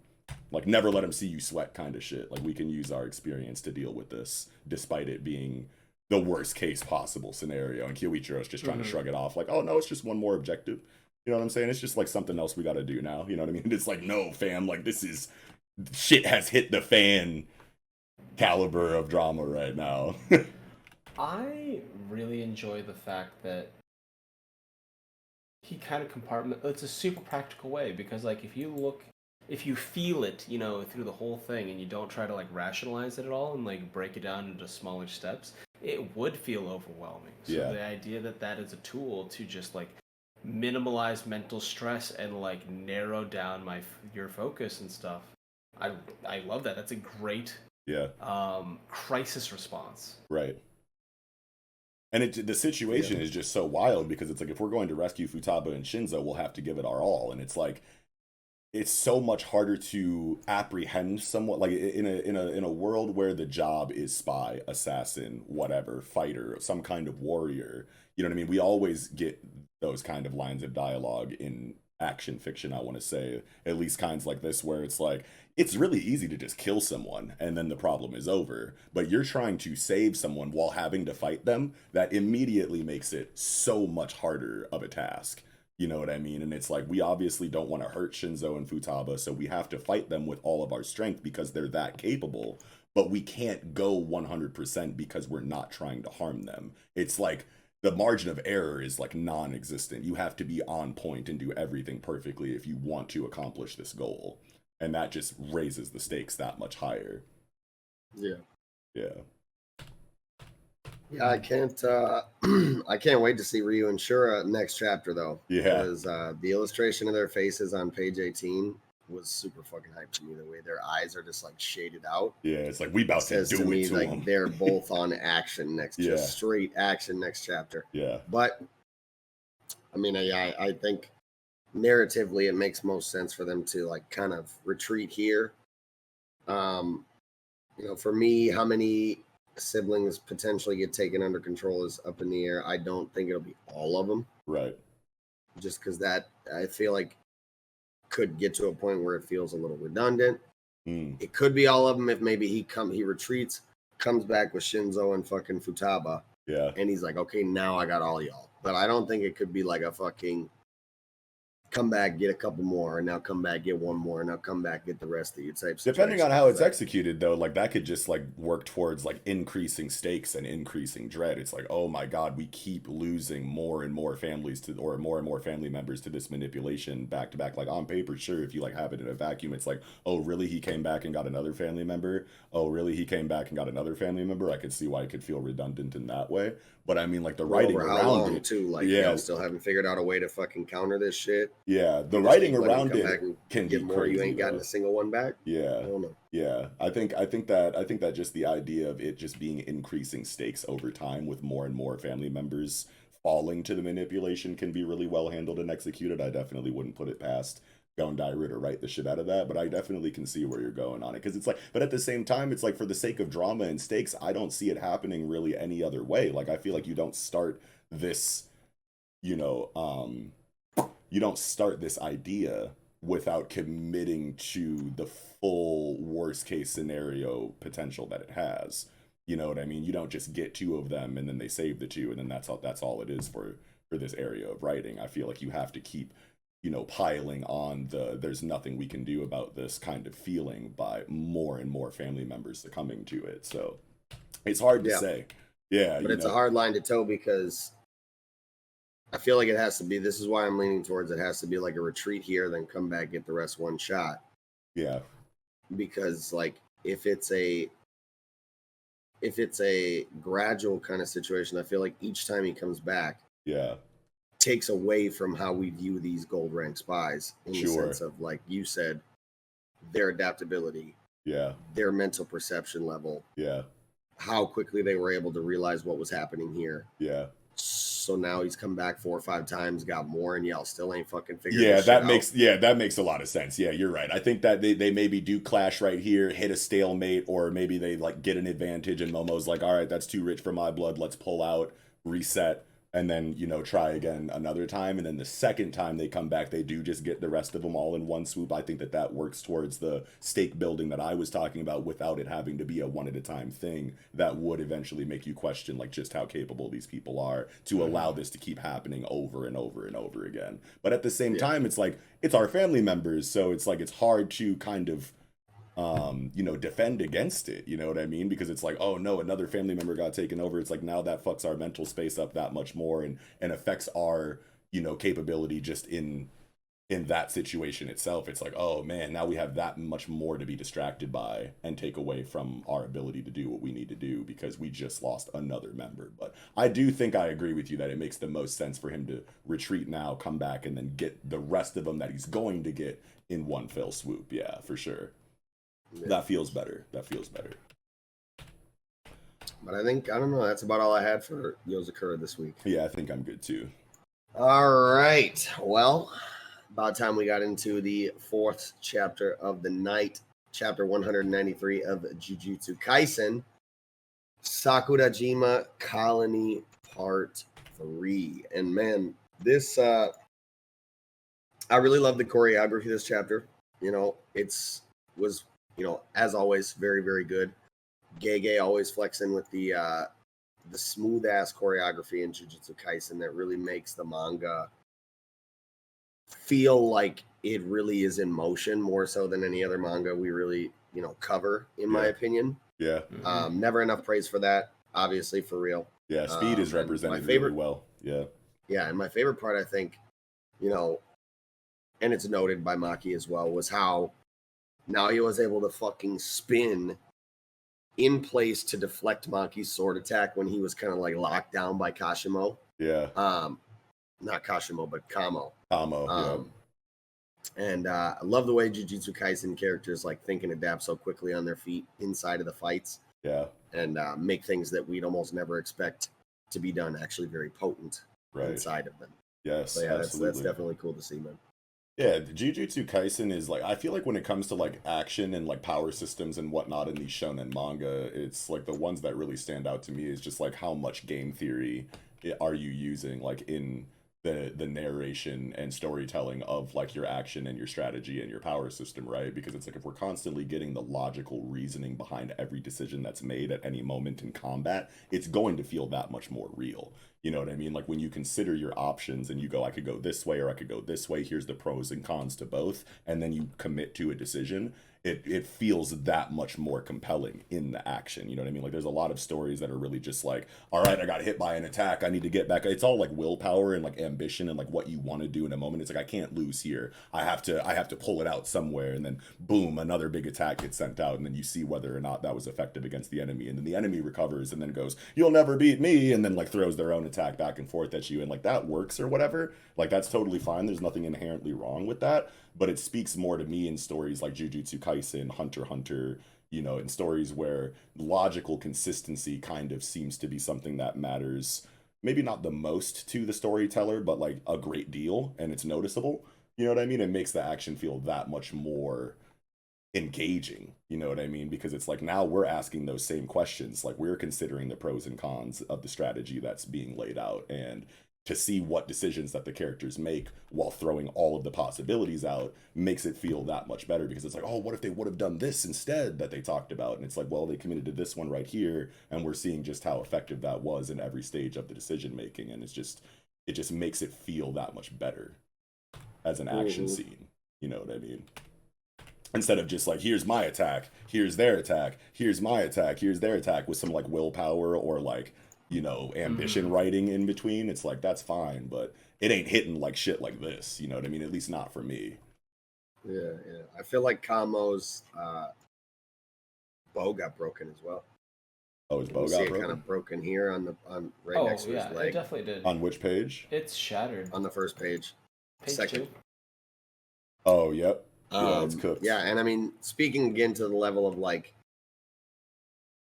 I don't know, just proficiency inside of these fights, and like synergy. Like this sequence on 4, 5, and 6, I feel like happens in literally like a fraction of a second. Oh yeah. Where fucking Maki slides in, boom, deflects fucking Naoya coming in.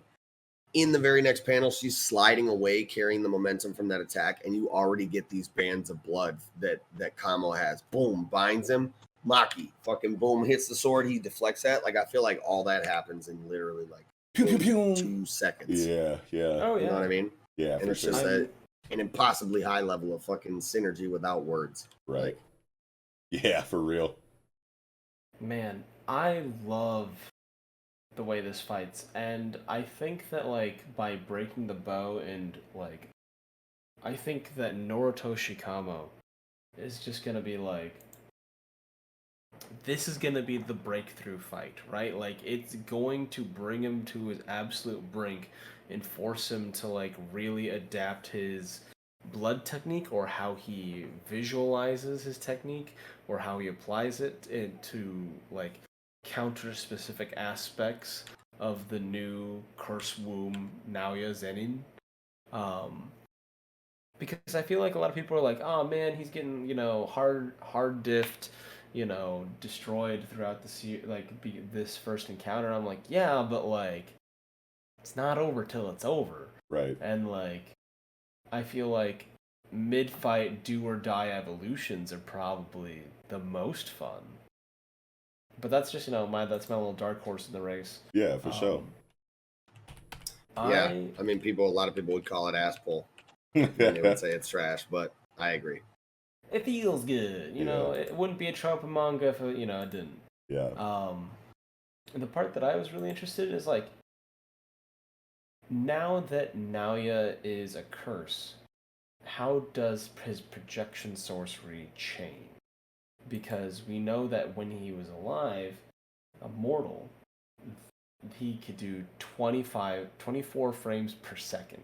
Yeah. I wonder how many frames they can do. Even 30 frames would be insane. But like, Mach 3 speed is something like almost 2,300 feet per second. Oh wow.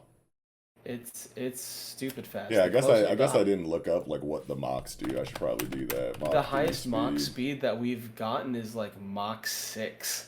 So like half that, I guess. I don't know. Not exactly. Yeah. So the first Mach is the speed of sound. So then every Mach after that is a duplication of that like speed or whatever. So Mach 3 is 3 times faster than the speed of sound. Oh, I didn't know that's how it worked. Okay. 33 miles per minute? Oh, man. Damn. That's crazy. That is insane. And that'll make you feel like, oh my god, how is Maki going to deal with that? Like, these are speeds higher than, like, piercing blood and, like, the higher, speeds, caps that we've kind of seen in the series. And it's like, she has Toji's heavenly restriction, bro. And we know that she has the potential to outspeed Naoya even in this form, because if you think back to the Dagon fight in Shibuya incident, yes. Dagon made a comment about like, holy shit, this motherfucker's running on water right now, or somebody made a comment about how Toji was like running on water, and then maybe Dagon after that was like, and he keeps getting faster too, no matter what I do, the speed just keeps increasing or whatever. And I think I saw actually somebody talking on Twitter. They had this like really cool thread. Hold on, I have to pull it up because I just thought about it. And I know that did I retweet it? Please let me have retweeted it. Okay, so I am _Samuel5 on Twitter. Shout out to _Samuel5, aka Shonen Vibes on Twitter.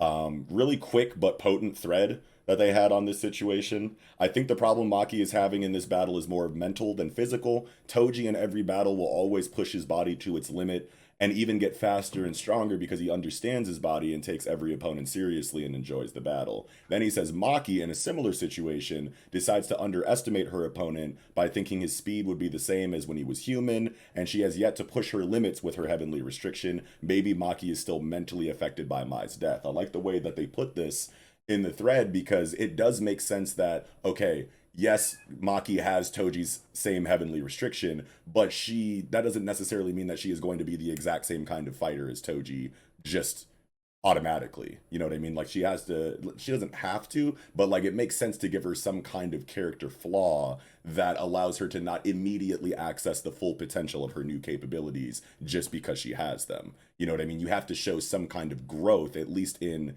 combat IQ or outlook or, you know, whatever, that shows a gradual rise to that Toji state instead of just saying, you have the heavenly restriction now, go do Toji stuff at Toji level. You know what I mean? So I like that thread because it breaks down the fact that yes, you do have the physical aptitude that Toji has now that you have his exact same heavenly restriction, but there's still some work that you have to do up here before you can realize the full potential of it. And I think I think I agree that that's what we're seeing right now in Maki, and she is eventually going to, you know, overcome whatever that hurdle is that she's facing and bring her that much closer to a true Toji state after experiencing, you know, some kind of disadvantage that she is experiencing right now because of that flaw in her mental state comparatively. Yeah, that's really interesting. I dig it. Yeah. So, like inside of that line of thought, then, would we be more inclined to lean towards her not being able to not being able to properly analyze the situation because she hasn't leaned into it that much yet? Or do we think she's like overthinking the situation and not depending on her body and its heavenly restriction enough? Whereas like I feel like Toji, as soon as he starts fucking spinning like this, we get a panel of Toji like leaping across trees, and he meets him in the middle of one of these fucking streaks and is like, BOW! Stabs him in his fucking dome or some shit. Yeah, you'd see some shit like that, whereas Maki is kind of on the more, like, let's see what he does and then try to react. Toji would be like, oh, you're trying to do something? I already have the way to fuck you up. Mid-motion, like I'm already that far ahead of you, because his combat IQ is just that astronomically high in comparison. Like, he don't even let him start... You don't even let him start building up the speed. Like this panel on the top of page 12 and 13 where he's blitzing across the water, like Toji is next to him, like, what's up, bro? Where are you going, dog? That would be the difference in the fighting style. Absolutely. I think you're spot on. Yeah. Toji's super proactive. He tries to attack you like while you're mid-swing so that you can't change what you're doing. And like... Maki defeated Naoya last time by being defensive and like passive reactive to like what was going on, and then they try to do the passive reactive thing that they beat them because they were able to see in 24-second frames per second and able to like predict where they're going. It's not going to work anymore, and like this is just because it's successful doesn't mean you can use it every single time. Right. I think they're relying on their durability a little too much, and so now they have to be in the system was like, well, I can't just deal like endure. That's no longer the best defense. I think the best defense is a good offense. And I think you're onto something, Mello. I think that Maki maybe is, with her newfound capabilities, I think she might maybe not like, I don't think I want to use the word arrogance, but just like overly confident. Overconfident. Yep. Yeah, like in her like new situation. She's like, oh man, I have this body now. Like I just went and massacred the entire Zenin clan, like no diff. Like I'm kind of like untouchable right now in this state. Like, and it's Naoya again, who she already dusted once. Like sure, she has, the mind to understand that he's stronger now in this state than he was before. But at the same time, I think that she's on some like, I'm untouchable, like let's see what he does. Like Toji wouldn't be on that. He'd be like, yo, I'm cold, I'm nice, but I'm still, my head is in the game enough to know to take you out as soon as possible without letting you do what you want to do, just because I know I can take it. It's like, no, I'm getting you the fuck out the paint as soon as possible and not going to overly rely on my ridiculously defensive body, or whatever. Like he understands his heavenly restriction, but he doesn't let it be a point of like, do your worst and I'll find a counter. It's like, no, I'm going to use the best, offensive measure possible to kill you before I even see what you can do type shit. So I think that's the difference in their mental states right now. And you need to have a difference like that so that she doesn't just legitimately feel like a clone right away. You have to give her a flaw that she can progress a hurdle. Yeah, you know what I mean? Like you have to have it gradual. You have to let it build. She can still be badass and crazy and, evaporate most opponents, but like you give her a difficulty like this, and it's like now we have a reason to expect her to come out of this with a newfound understanding of her body. You know what I mean? Like, oh, okay, so I could do it like this. I should do it like this. Because you could see on that last page, like she's looking right at this motherfucker. She's looking right at him. Yeah, like I could see on some Luffy shit. Yeah, I could see the next shit. Like we just had a character that was kind of in this situation. It was fucking Yuta, who we know she's like super cool with. Like Kuroishi was over that motherfucker the exact same way when he was fighting the cockroach special grade in his colony. And what did he do? He grabbed that motherfucker by the face and shot fucking positive energy right into his fucking mouth and shit. So I could see Maki on some similar type of time. Like, yeah, you're over me right now, but I'm about to bite your fucking face off real quick. Like, like I could see her on some, like instant recovery type shit, even though she looks like she's super fucked up right now. I can see an instant recovery. Yeah. What if she grabs him by his like muscle fiber, like ropey fibers, right, and just grabs him by that, and he tries to like get away? He's like, no, just pulls him to her. Yeah, like you're faster than me right now, but you're not stronger than me. You just fucking put yourself in grabbing distance. So now come here, motherfucker. And he could try to get away all he wants, but if he can't build up that speed to add to his power, like he's not stronger than Maki. I don't give a fuck. Like you can be faster all you want, but you ain't going nowhere if Maki grabs you. We see that handshake fight that you referred to in Sakamoto inside of Jujutsu Kaisen, where they're fucking literally like Maki's holding him like blah blah blah blah. Oh going, man, bitch? That scene Knife Edge death matches his ass. That scene in Dragon Ball Z when Goku goes Super Saiyan 3 for the first time against the bigger first form Boo, and he grabs him by his fucking like head dick antenna and just bink bink bink bink bink. Yeah, like a fucking like those balloons, like those big like inflatable things that you hold and just like punch and they come back to you. Yeah. Paddle ball. Yeah, paddle ball and shit. Yeah. Man, it makes me think of like who's underestimating who at that point. Yeah. And I like that little bit of reversal because I imagine because like the way Naoya is now designed, he reminds me of like a motorcycle engine, one of those like heavy skull rings bikers have, and like muscular from My Hero. Yeah. That's just the vibe I get from them. They look a little bit like the big bad from like the original Digimon movie. Oh, sure.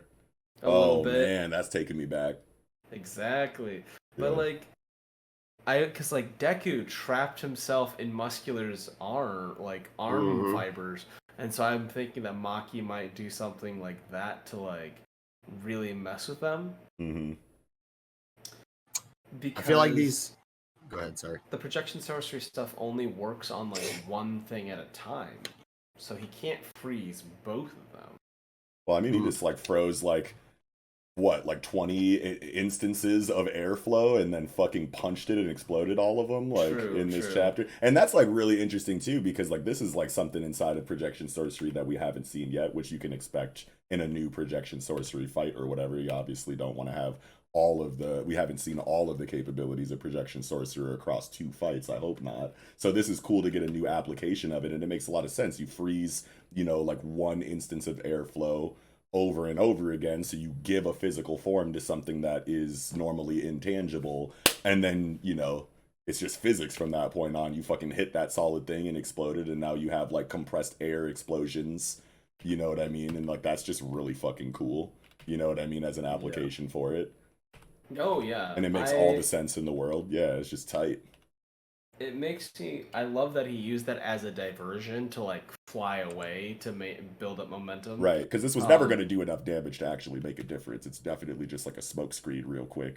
Mm-hmm. Yeah. It's like throwing, like, broken glass at someone. I'm like, that's effective. Yeah. The part that I thought was really interesting is the fact that, like, he doesn't have palms, right? Like, he made a fist out of those ropey tendrils to, like, really try to box Kamo. Yeah. But projection sorcery was about line of sight, requires line of sight, and often requires, like, touching something. Oh, yeah. So the fact that he that's right. froze multiple layers of airs without actively touching something.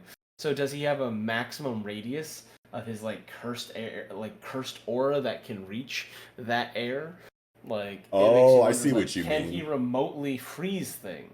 Yeah, I think he from a can just distance? make the palm though, and that's like good enough. Like if the tendril like takes, I think maybe you don't need to shape the tendril or the tendril things like into a hand in order to activate the ability, but you can definitely see on the double page spread on page 8 after the first panel with all of the sheets of solid air in front of Maki, when he's actually punching them, you can see that the hand that's not punching is in the shape Shaped of like a hand. is shaped like a hand. Yeah. Yeah, so Yeah. maybe that's what it is, but at the same time it's like why would the tendons need to take the shape of a hand in order to conjure the solid air sheets for his projection sorcery? You would think that it, it's just whatever your appendage is. Like, why does it have to be shaped like a hand? This is really hard for me to explain and think about right now, but like, I mean, he's Well, a human. He was a human, so he's gonna make him a hand. He's like, that's what he's familiar with. but does it have to be a being hand on the end of his appendage? Does it have to be shaped like a hand? Do the tendons have to be shaped like that in order to use the projection sorcery technique? That would be I a wouldn't nice think so. limitation. I mean, for like the freezing aspect of projection Yeah. sorcery, Yeah. definitely not like the self acceleration. Yeah. I think that's fine. A separate application doesn't require hands. But like during the Dagon fight versus Naobito, right? Like he needed to use he needed to touch it to turn it into frames. Like he could turn water into frames. Right. And then when Jogo got rid of his hand, he was like, "Oh, I can't freeze as many things as possible now." Yeah. And that's what got him killed. Yeah. So part of me thinks that would be a nice exploitable like throwback reason. Sure. Plus, like, you're a curse now, but like, you retain so much of your old self. Do you retain old habits and old perceptions of how your curse technique should be? Because like, what's that phrase that like Kenjaku and Mahito were always saying? Our worlds are defined by our techniques. Yeah. Does the body affect the technique, or does the soul affect the technique? And potentially both. And it's just like, how much are we focusing on Nao's like own self perception and like how he's viewing himself? Like, does he even know the limits of his own ability now? Yeah, is he just because he's like freshly new state curse womb form? Like, does he like, just as like a personal limiter, think that he has to shape his tendons in the form of a hand in order to activate his technique, but really the rules of the technique say that like it's just whatever your appendage is, and obviously these tendons are his limbs now. You know what I mean? So maybe it doesn't need to actually take the form of a hand in order to activate it, but you just have to use, the tendons, you know what I mean, to create the solid air sheets. I don't know. I'm going crazy thinking about this right now, and I feel like I'm not making much sense. But I think we can safely assume that like he doesn't have to actually form his tendons into a hand in order to activate it. That's my final guess. But yeah. So I feel like these caltrops have to come into play.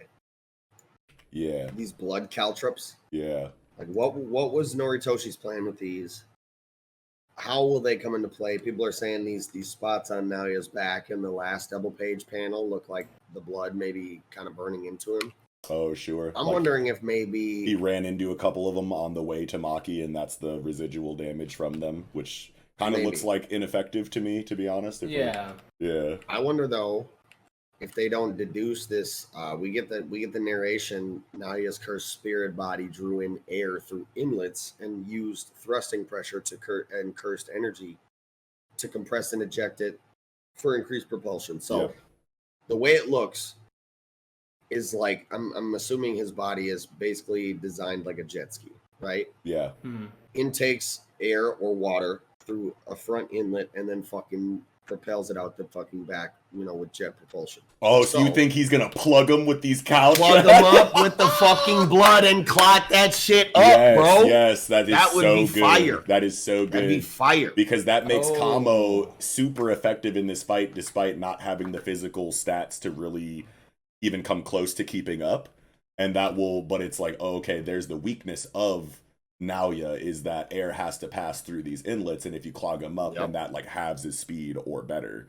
You know what I mean? Yeah. So, and I mean with the jet ski, if you drive through a patch of fucking seaweed and that motherfucker gets clogged up, you don't go. That jet ski just dies, and you got to get under that motherfucker and pull that shit out before it'll even start again. Yeah. So Maki grabs the tendons. Seriously, curtail is that. Maki grabs the tendons to kind of like snare him in place for long enough for Kamo, who normally doesn't have the speed to keep up with Naoya, to give him the opportunity to clog the inlets with his blood. And then now he can't move nearly as quickly, and Maki just like, pieces him up from there on. Yeah, I could totally see that. I like the idea that he's moving so fast, he's destroyed those caltrops into a fine red mist and just sucked it up into himself. Yeah. And he's like, the droplets are already there, and then he does like an internal like, what did Choso do? Supernova, where it's compressed. And I was thinking of like those little caltrops. They reminded me of like sea mines. So you bump into them and they explode. So it's already in my mind that they do like a spike spreading burst. Yeah. And I'm just like, yes, you could reform inside of him. Yeah. Yeah, no, I think you definitely hit the nail on the head there, Eagle. I think that's definitely how they take the advantage back in this fight and inevitably defeat Curse Womb Naoya. Because it's like, that's literally just like, feels like such an obvious layup now from Gege. Like, Naoya's cursed spirit body drew in air through inlets. Automatically, it's like, okay, so these things can be clogged. Not automatically, obviously, because we didn't think about it until you brought it up. But hindsight, like, you're like, yes, that is definitely how they counter this. Yeah. Mm-hmm. And I guess the last thing for me is just like, we kind of already talked about the speed, but like, it's insane that fucking Naoya's cursed spirit metamorphose like augmented his speed to the level it has now. Yeah. Like Mach 3 is really fucking insane. Yeah. That's actually fighter jet levels of speed. Yeah. Which obviously through the laws of physics is going to translate into like immense fucking power like we saw on the last page. Obviously this shit wrecked Maki. Yeah. And it's terrifying to think about, man. Yeah, for real. And you have to get him out the paint though. Yeah. What were you gonna say, Mello? Mello, sorry. Oh, the whole like I was very impressed with like page 15 and page 17 where they're tearing up the earth. Glass is breaking by sheer proximity to that speed. There's the thing, Mach 3, like because it is the speed of sound,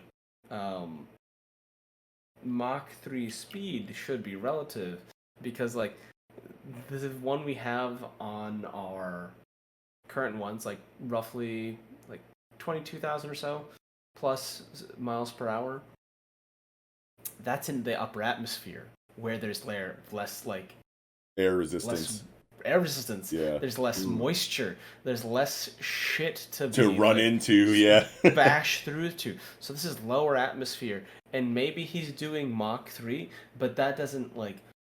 I'm not entirely sure how that maths out. Is he going faster than like what we would expect? Or is he being slowed down because he would be going at this speed, but he's, hitting that much more resistance? Oh, it could be higher than Mach 4 or Mach 3, but because he is low atmosphere, it's only Mach 3. Ooh, I don't like that either. Yeah.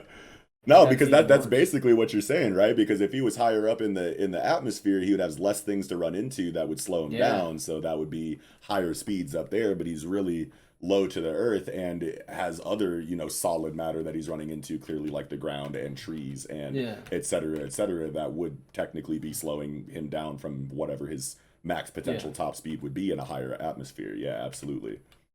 That is crazy to think about. The only thing I have left is the idea, because, like, Kamo doesn't have to manipulate only his own blood, right? I can't remember, actually. No. That's why he has the blood bags. Oh, wait, unless those blood bags are his own blood. Yeah. But at the same time, like, could he theoretically use, the spare blood that Maki has pouring out of their mouth and being like, and you're close, and slice. Yeah. I definitely think that there's a reason why they're showing Maki bleeding so much. Obviously, we want the stakes just from like the fact that she's taken that much damage. It's like, holy shit, I don't think we've seen Maki, this fucked up since she got this new heavenly restriction. There's a reason to worry up the dread levels or whatever by showing that much blood. But also, Kamo is a blood technique fighter, you know what I mean? So there's always that chance that this not excessive, but this big amount of blood that is coming from Maki could be used for one reason or another by Kamo, but we would have to know if he can only manipulate his own blood or if it's the blood of others. I feel like it has to be his own blood, because like if not, then like why didn't Choso just like ever use Yuji's blood against him in their fight, I guess, right? Because Yuji was bleeding like a motherfucker, and we never got like any dedicated dialogue or narration to the idea that Choso could be using Yuji's own blood against him, and I feel like that's not something that Gege wouldn't do if that was a possibility. At least I want to think that. So I think it might have to be his own blood, but I'm looking up his wiki page right now. Or it's just more difficult, like it's too difficult to do in the heat of battle. Yeah. That thing where like it takes more precise attention because it is someone else's blood. Yeah. But that also gives us the idea that like if Kamo is able to manipulate the blood, even if it is at like a lesser or less speedy rate, he could use that to like heal Maki from pretty grievous wounds. Yeah. It's like, your blood. I'm gonna put your blood back where it belongs. Get back in there. You're just gonna. Get back in there. Get back in. Scoop that all back in there. Let's go. That's You're cool. Fine. You're fine. I like that a lot too. But on the wiki page, at least, it says praised for its balanced set of abilities. Blood manipulation grants Noritoshi the ability to control all aspects of his blood. Fair. So, I mean, like, that doesn't necessarily mean that he absolutely cannot manipulate other people's blood, but I could definitely see it being a thing in Jujutsu Kaisen where you add the caveat of it's not nearly as potent as controlling his own blood, but he can still technically do it if he concentrates hard enough for, a specific effect, but it's not worth it to try to use someone else's blood as, like, a weapon because the conditions are that, like, you should only be doing it with your own blood, and it's going to be that much more potent because it's your own blood, It would be like going to like Jajangin. It's not really set up for combat. It's just power. Yeah. It's not field practical. Yeah, for sure. I don't think I had anything else for Jujutsu Kaisen this week, though. Yeah, I think that's about all I had as well. Banger chapter, of course, though. Banger. Yeah, and for anybody that thinks that Maki lost here, or is like about to lose or die, absolutely not. I definitely 100% disagree with that. I don't think you give her the writing that you've given her so far just to have her die this quickly. And you can't put it past Gege. Nobody's really safe in Jujutsu Kaisen, really. You know what I mean? Especially not like the secondary characters, you know what I mean? And as great as Maki is, she definitely does fall into that category of character that doesn't feel as safe as like a Yuji does, for example. But at the same time, like, look at what happened in Obara. So at the same time, it's like, yes, any character can go at any time, or at least be taken out of the story, for significant periods of time, even if they don't die. But I definitely don't think Maki loses here, because it's like, then, like, what was it for? Like, you gave us all of that writing with her and Mai just for her to be rebirthed into this, like, new version of Toji, essentially, and then you have her go kill the Zenin clan, and then the only two fights she gets outside of that before her character dies are against the same person before they inevitably beat her, after, like, building up, like, the misogyny and, like, sexism inside of the character, and it's like, we're definitely overthrowing that. You eventually just have that theme win out in the end. That doesn't really make sense to me. So I definitely think that Maki clearly recovers and just ends this motherfucker eventually. Yeah. But that's my last thought. Yeah. Well, with that, I think we can go ahead and get into the fifth chapter of the night. Yeah, wow. My Hero Academia, chapter 362. Light fades to rain. And I don't know. Obviously, this chapter was like insane, but I definitely didn't. Just something that was a little weird to me. I definitely did not expect like All for One Shigaraki to literally just fucking tank this laser. Yeah. With and for it to literally have absolutely no effect whatsoever. Tanked everything. Honestly, it was just like really fucking off-putting to me that it was even like built up in this way for him to literally be like, "You suck." Yeah. Like it did nothing. Yeah. Prime All Might wouldn't have died from that. Like Prime All Might doesn't have weird fucking, I don't know, hyper like, regen. And I feel like we can literally chalk regen, it up to this fucking body evolution thing that honestly just gives him the OD regeneration and durability that Kohei literally made a point to have stripped away from him by Star and Stripes. So yeah, I know that's a little fucking redundant to me and like a little contrived at times, but I don't know, man. I know that the hyper regen was taken away by Star and Stripe because we actually like talked about that. I want to say in the last review that I was on. I think it was just me and you. But the durability, I don't remember there being specific, dialogue for the durability quirk or situation or whatever when the Star and Stripe stuff was happening. But I do remember that we brought up the hyper regen thing last time we reviewed My Hero Academia. So if he doesn't have that, but he has this crazy durability, like whatever. But like, yeah, though, like I could see him eating it and tanking it like effortlessly for the sake of like stakes and dread. But also like, damn, really no real damage at all. Like that's no damage. And it seems like it hits him pretty directly. Like we get the cannon coming out, it's shredding through the arms and shit immediately. Yeah. Getting closer to him, you can see the energy, and he's like, you just don't get it. But then it seems like Mirio kind of hits him, and then it hits him wholesale. And after that, he's just like, yeah, use your heads. Like, that didn't do shit to me. But then if that didn't do shit, then how are fucking pre-quirk evolution Bakugo explosions leaving a fucking lasting scar on his fucking face? Yeah. And even past that, like, if this fucking laser's not doing shit, how the fuck is Blunt Force gonna do it? With Deku's fucking kicks and punches, bro. Oh, sure. What the fuck is going on? And I'm definitely gonna try and like remove and reserve these feelings and like let Kohei cook, because like I don't like to be the type of reader who's like, a new thing just came out in the story, and I feel 100% this way about it, no matter what. Yeah. It's not like me, this is just fucking weird, bro. Sure. I thought it was really solid because when is All for One ever really that truthful? Like, I feel like the more he tries to like talk you into giving up, the more effective you're being. Because when you use the plasma cannon, you can see the limbs flying. He's doing damage. He doesn't have hyper regeneration. He has mass formation. Yeah. Because like the limbs are still taking damage, but he's still reproducing cells and like building things. Like I almost view him as almost like his new ability is basically like a cancer cell.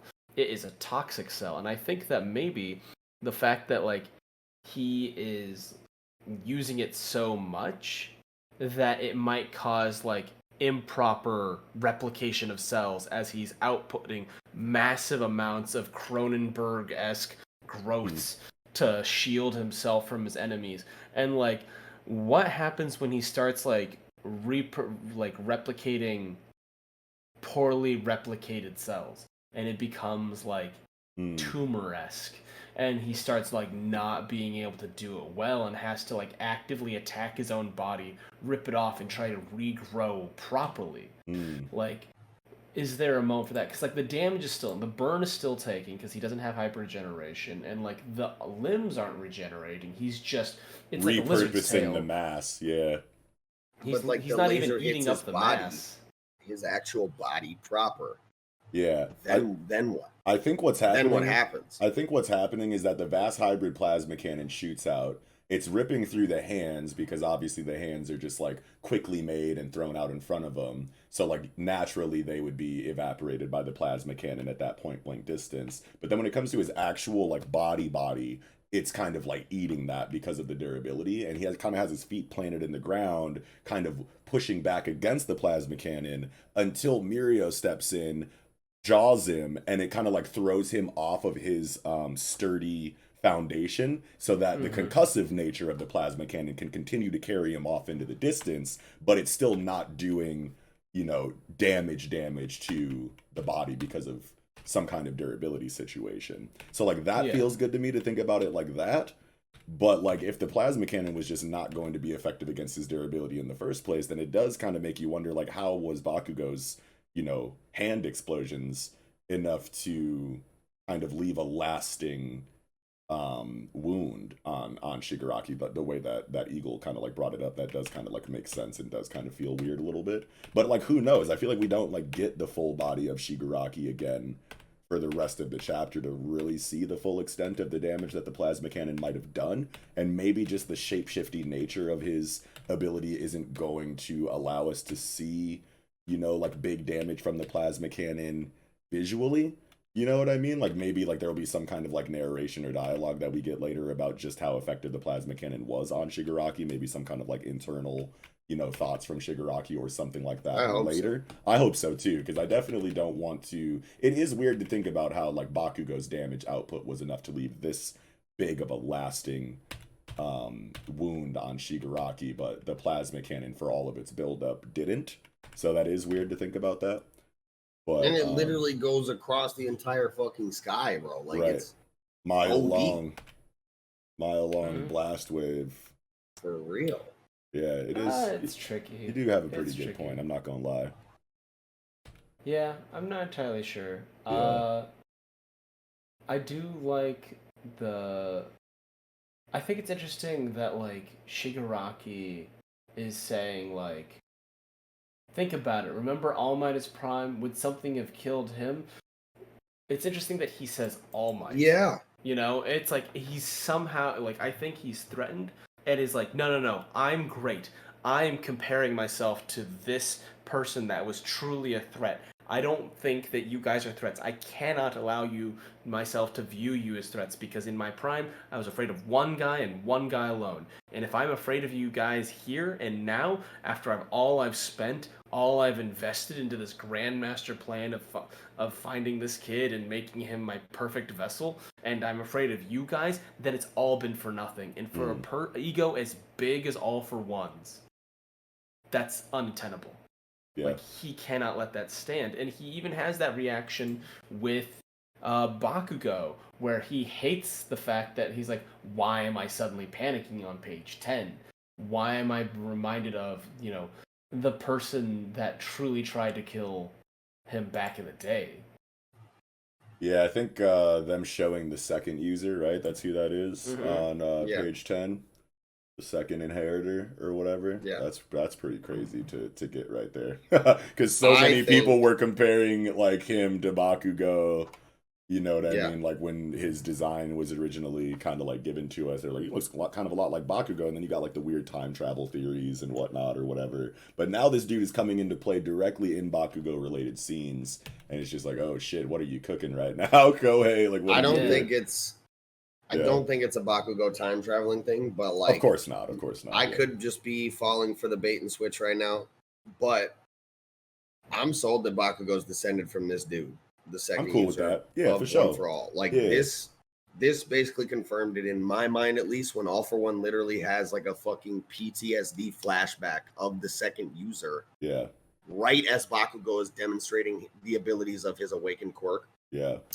That in combination with the fact that it's been alluded to by the One for All vestiges that the second user's quirk would like be an augmenting quirk for Deku's speed even more. Yeah. Which was clearly under huge emphasis inside of like Bakugo's situation. Basically, like it is literally telling us like he's moving at immensely high speeds right now because he can propel his body from any direction at any point in time. Yeah. And so like that even more so confirms it in my mind, at least. Plus Bakugo literally sees All Might's One for All vestige in his like subconscious hallucination state, which he recognizes as All Might instantly, even though it isn't super fucking clear who it is. Yeah. He knew instantly without question that it was All Might. Yeah. And so like that altogether makes it really hard to like look away from these things.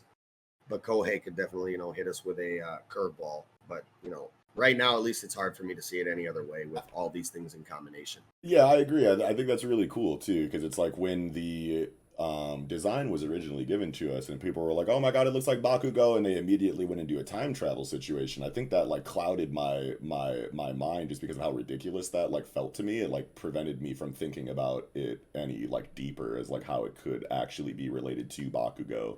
You know, because it was like if this dude is really just a descendant of, or if Bakugo is a descendant of the second user or whatever, and like then there's some kind of like, you know, heritage or biological or genetic, you know, link there between the two, and like maybe this is like his great great granddad or some shit or whatever, then like that makes all the sense in the world. You know what I mean? Compared to like time travel shenanigans or whatever, you know what I mean? So it's like if it's like a quirk factor thing, you know what I mean, and they both have the same quirk or whatever. So since the second user is definitely in the vestige space with the same quirk, it makes sense that Bakugo, who now has that quirk, is technically tied to the All Might vestige as well, the same way the second inheritor was, just through the quirk factor or whatever. Like that makes all the sense in the world for sure.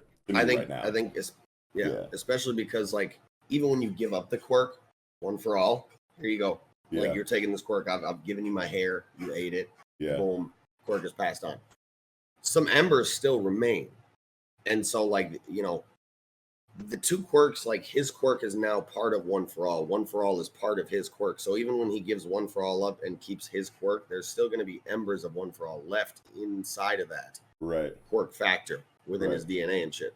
Right. So that totally makes sense as far as why he can see the vestige. Yeah. Especially if they're like directly, you know, related, you know what I mean? In some kind of like family tree kind of way, you know what I mean? Because just like you were saying, it's like the second user got One for All, their quirks kind of like came together, explosion and, you know, the stockpiling or whatever of One for All or whatever, and that's continually passed down. But at the end of the day, those quirks are like intertwined together as far as like when the second inheritor received One for All. So then if he has a kid and then passes this quirk down from kid to kid, and then eventually we get to Bakugo. Bakugo has that same quirk as the second inheritor, which is linked to One for All because of his time with One for All as the second inheritor. Then it makes sense that Bakugo would see the vestige of one or of All Might in this moment or whatever, or of One for All. Yeah. Yeah. Man, Sorry.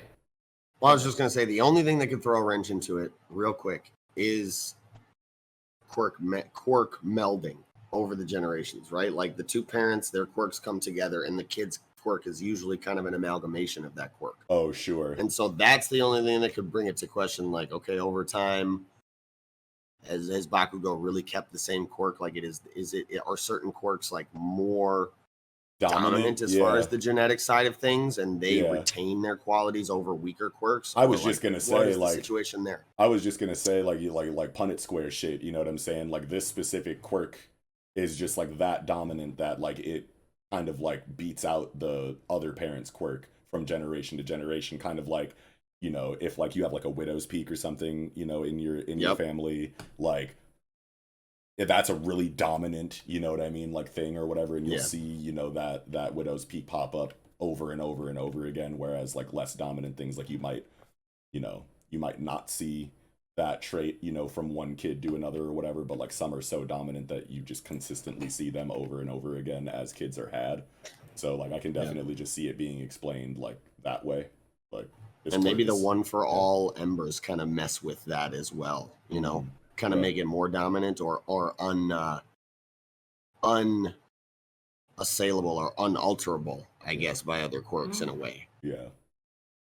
The thing that I really liked is what Bakugo is seeing doesn't have to be real. That's true too. That's true too. It's a hallucination. Or I do like that. I didn't even think about the guy, the second holder being a red descendant Bakugo. Like, did you know that like if you do cocaine and stuff, like it can directly modify the proteins in your DNA that can like parts of your proteins in the DNA that are actually like kind of control parts that like are you more or less prone to addiction.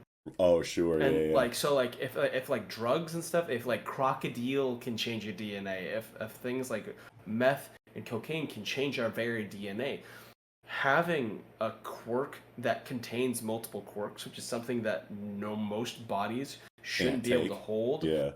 or like become brain shut down like the gnome, like pre-nomu people, Mm. like Mm. that's a massive change to your DNA. And then that guy passing it along to someone else, he doesn't have that, but that change to his DNA should remain. Yeah. And like having that passed down, having an affinity, like makes sense that there would be an affinity of people that would recognize whispers, or at least be like on like a level of like genetic attunement Yeah. to a specific frequency, and they're like that's they're perceiving the quirk as it manifests a specific frequency, Yeah. as a form of like, because energy isn't destroyed, it just changes shape. Just So it repurposed, might yeah. just not be in a visible scannable thing in like the way the human eye can perceive things, or like how machines could currently view things. But if you went like 20 years in the future, you could probably have like a machine that could like somehow like pick up the multiple quirk holder personality auras that are like attached to this quirk. Yeah. So I think that there might be something like that. I think it's interesting that you brought up the idea that this doesn't have to be real. You know what I mean, or whatever. Yeah. He could just legitimately be hallucinating, and that's definitely like a possibility. I want to say, but I just don't think you get page 11 immediately after page 10 if it's not, all together. You know what I mean? If it's not a thing, if it's not like actually happening. Yeah. It for me, it's like, but what if? Yeah. Devil's advocate throwaway Right. moment. I'm like, but like you guys really sold me on this, like, the Katsuki ancestry involving the second holder, and I'm like, I love that. That's great.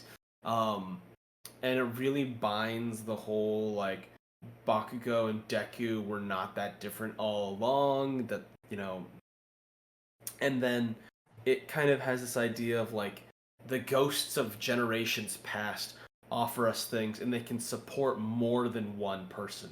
They can support all of us by being there, by bleeding from their example. And then the idea of like in this generation, those who do that fall to the wayside, we can still remember them through their actions, what we want out of them, and trying to live in ways that would make them proud, which I feel like is what Deku's gonna do when he finds that Bakugo is dead. Yeah, dude, that shit's gonna be fucking crazy. Like when Deku I don't finally think this gets is a here. fake out.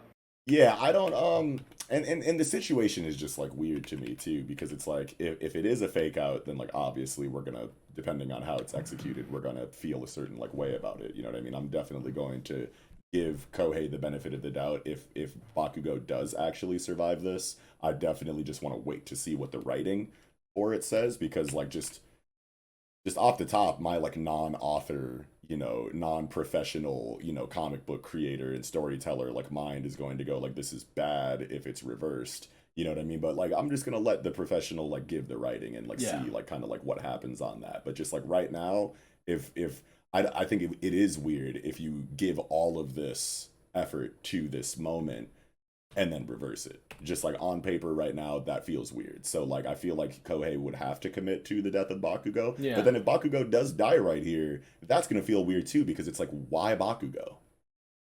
Like why? What if this can tie into the One for All thing? What if Bakugo becomes a vestige inside of One for All? How though? I don't know. He somehow tuned into the vestige state at the end of this chapter, like in his death state.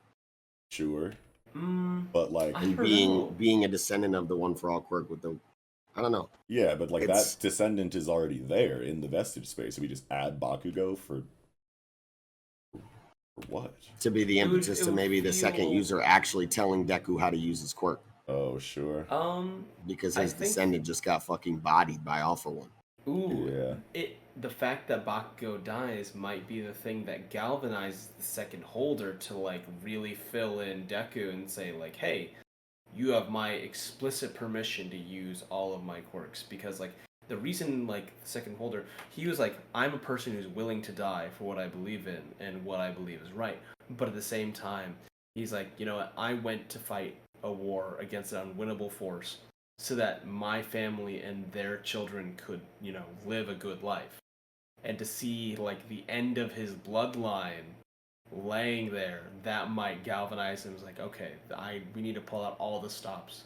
We can't keep kicking this down the road. So then would the second holder be able to, like kind of like put together, like, well, I guess maybe the second holder already knows about Bakugo then. So yeah, if Deku pulls up and sees the death of Bakugo, then the second holder could just go, all right, I'm going to give you the keys right now. I don't think Bakugo has to, like, manifest in the vestige space in order for, you know, the second holder to decide to disclose how to use, you know, his abilities to Deku.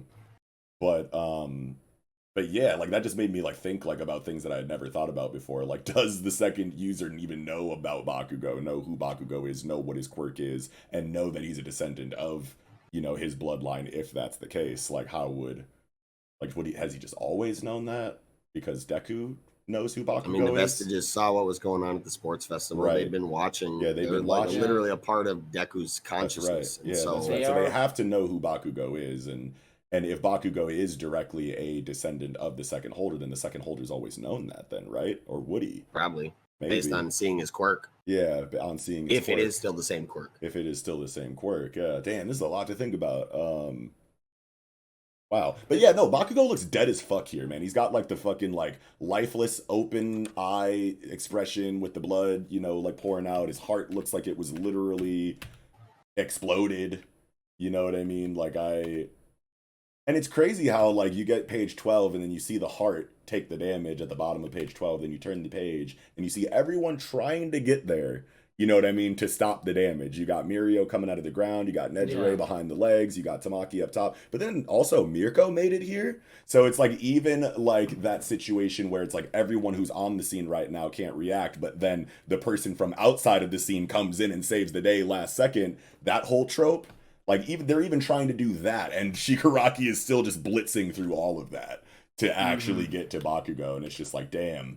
You know what I mean? Like, I could totally have seen the scene, like, Nejire's like, I'm not going to make it in time. Tamaki's like, I'm not going to make it in time. Mirio's like, oh my god, I'm just barely there, but not able to make it in time. And then Mirko, out of nowhere, like, I made it in time. You know what I mean? Like, I can see that scene happening, but Kohei was just like, nope. Even though there was an external character that came in from out of nowhere to try to stop this, like we're used to seeing in shonen stories, I'm still too much of a fucking force of nature and blitzed through even that attempt and got to Bakugo, and it's like, damn. This motherfucker. I just feel like it's more of, like, the idea, like, this is the end of Bakugo's character arc, right?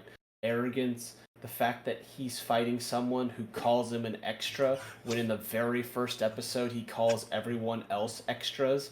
Yeah. Basically, Bakugo is like, if you had given All for One to a kid and eventually he could have become an arrogant, egomaniacal tyrant like All for One, but because of circumstances ended up becoming, like, the most humble of his peers and, like, admiring the parts that he became. It's like, hey man, you're fighting through the pain. I'm literally exploding myself to project myself around the area like a tin can getting shot up to can never touch the ground. Right? That's excruciating. Like, and so I like that he's like, you know what? I respect Deku because of, like, I'm reduced.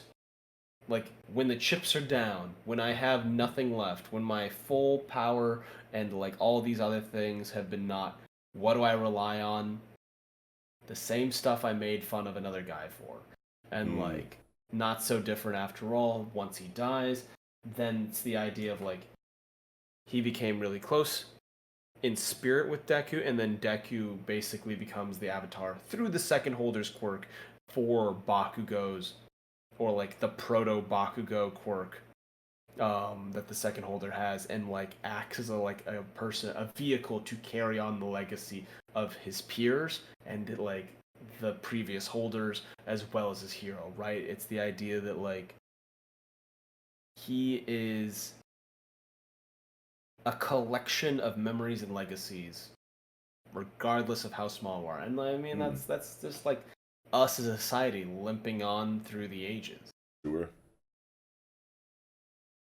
Yeah, I don't know, man. I don't know how I'm gonna feel if Bakugo really is dead, and I don't know how I'm gonna feel if Bakugo lives. It just like it's just like if you there's got to be like a crazier narrative purpose for Bakugo's death if Kohei really does commit to it beyond just stakes and activating Deku's like maximum rage, anger, damage output against Shigaraki in response to seeing a close friend dead in front of him or whatever. I feel like you could have killed any other character besides literally the deuteragonist in order to get that effect.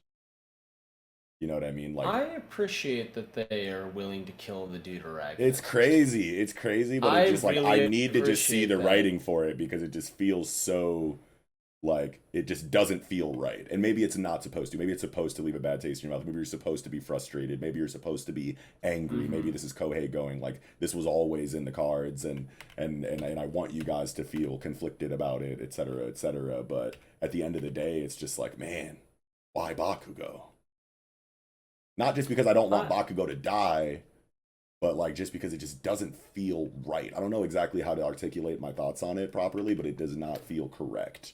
Is it the idea that like war doesn't make distinctions on who's special or loved? Yeah, for sure. Or something like and that. I'm all for that. Like I'm with that. You know what I mean? Like I'm just saying, like I have to see the writing for it to feel good because right now either way it just feels so awkward and clunky.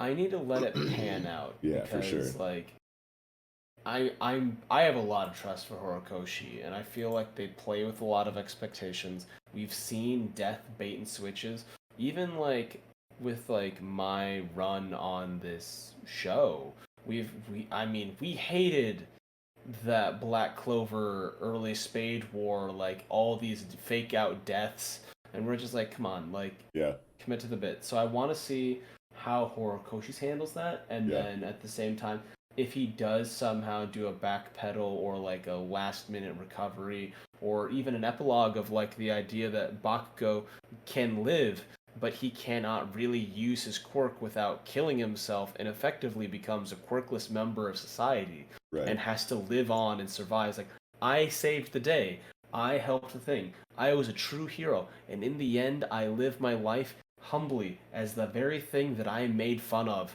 as a child, and in his newfound maturity has come to accept that with grace. Yeah, and it's definitely not just as black and white as if he lives it's trash, if he dies it's trash. I definitely don't want to throw that idea out, as my own or whatever. It's just something that like it can't be that black and white. Like we just have to see the writing for it. You know what I mean? Because that, at least to me right now, like on the surface level, like that definitely does feel like kind of like how like my stance on it. You know what I mean? Because I feel like I'm gonna be mad if he lives. I'm gonna be mad if he dies because I just can't possibly fathom the writing that would justify it at this moment. But at the end of the day, I'm not a professional author, so you literally just have to see what happens and see how it's executed, see what the writing is for it, and that's like where I'm at, I guess, right now.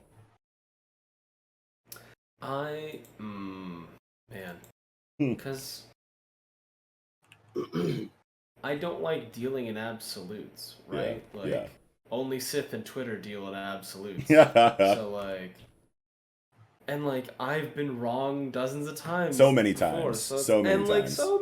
Yeah, and it's most of the time I'm more wrong than I'm right. And that's like the best part of it is because like you think you have it so figured out, the logic in one way or another, and then they come through and show just why they are, the esteemed writers that they are by being able to subvert expectations in ways that you weren't expecting before, especially when you think you only have two options. And when thinking about those two options, you don't feel good either way. So you're like, there's no way that they can fix this. There's no way that this can feel good. And we always say that. And then these writers pull up and then write the shit. And we're like, oh man, that's so cool. Yeah. I was wrong and it's so much better than what I was expecting. Like that happens often enough to where it's like, even though it feels weird right now, you kind of just have to let, especially a writer like Kohei cook, because they, at least me personally, haven't let me down too many times before. So it makes me think about how, as a media consumer, I'm always thrilled when an author takes me to a place where I'm like, I can't think of a way forward, and they show me the unseen path, and it's just like it always feels like a little revelatory, and I'm like, wow, that hits. And like at the same time, like sometimes it doesn't hit, but you know what? I appreciate the chutzpah to like really try. Absolutely. Plus, wonder, like, with how well the trader stuff was handled when everyone was positive that was going to be buns no matter what, like, just gives me all the faith in the world that Kohei will write the shit out of this no matter what happens to Bakugo. But yeah, go ahead, Eagle. I don't know why this just popped into my head, but I wonder how people would react if Horikoshi was like, yeah, Bakugo passed the quirk singularity, and he just grows a new heart on some Shigaraki shit. Oh Jesus, I don't even know how that even comes close to making sense right now. Like that. That's literally what happened with Shigaraki. So that's why what's going on is going on. Yeah, break it down, explain it again for me entirely, like the whole situation or whatever. The thing is that Shigaraki has supposedly now, All for One is supposedly now past the quirk singularity and access this inevitability inside of the human body because of the quirks getting harder and harder to handle for them, where they adapt in this way that we are seeing from Shigaraki's body right now. That's the justification behind why his body's doing what he's doing from the author. Oh, sure. And but so I just don't know how that translates to Bakugo from explosion to regeneration. Just seems like a crazy. Just that he awakened his quirk. So all the way, quirk singularity, and his quirk has been noted as one that's hard for the bodies to handle. Oh, One of the main quirks behind the quirk singularity theory, or one of the main types of quirks behind that quirk singularity theory. So is it basically saying, like, if your quirk is naturally, has a caveat that puts like a physical strain on your body, that reaching the quirk singularity will allow your body to immediately like evolve and adapt to that detriment and allow it to have a secondary function that regenerates the damaged parts from the overuse of your quirk? The dialogue that we got from Shigaraki is that his body now was the inevitability of the quirk singularity and quirks evolving more and more. Yeah, and that's like, that sounds like cooler. I just don't like. I personally cannot like piece together the logic for it though. Like I don't know. That's why I've been bugging this whole fucking time on the Shigaraki shit. It makes, because like they say he's like the inevitability, but like didn't Garaki and AFO really accelerate the process in a very purposeful manner by like reconstituting and rebuilding Shigaraki's body in a test tube and all that stuff?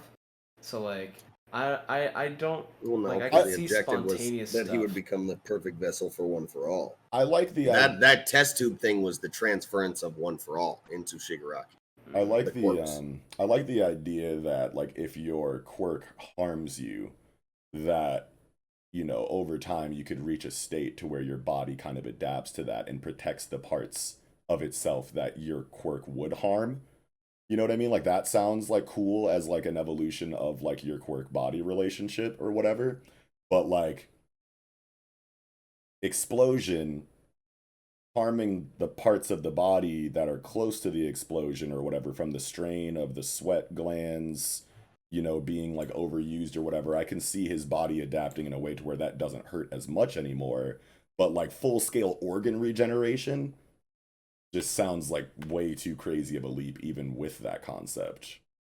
And it's like, and his quirk didn't even do that. I would argue that fucking what we're seeing from Shigaraki is pretty fucking crazy. Right, but Shigaraki is like a crazy fucking biopunk like body horror like character. A Nomu. Yeah, like that's layered in a bunch of like crazy, logical it's situations. Rooted in the same concept though. Right, but like like Bakugo, but the ground is not this body horror character. You know what I mean? Like that, that just doesn't I can't even fathom like explosion to regeneration to the degree that it makes way more sense for a character like Shigaraki because he's a fucking mad scientist experiment at the end of the day.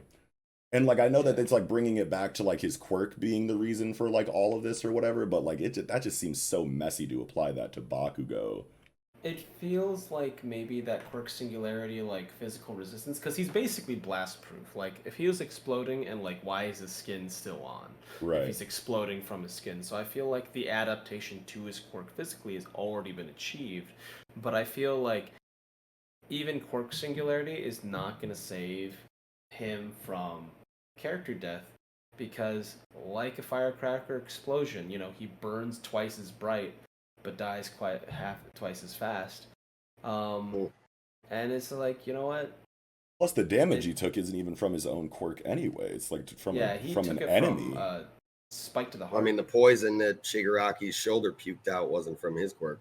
Oh.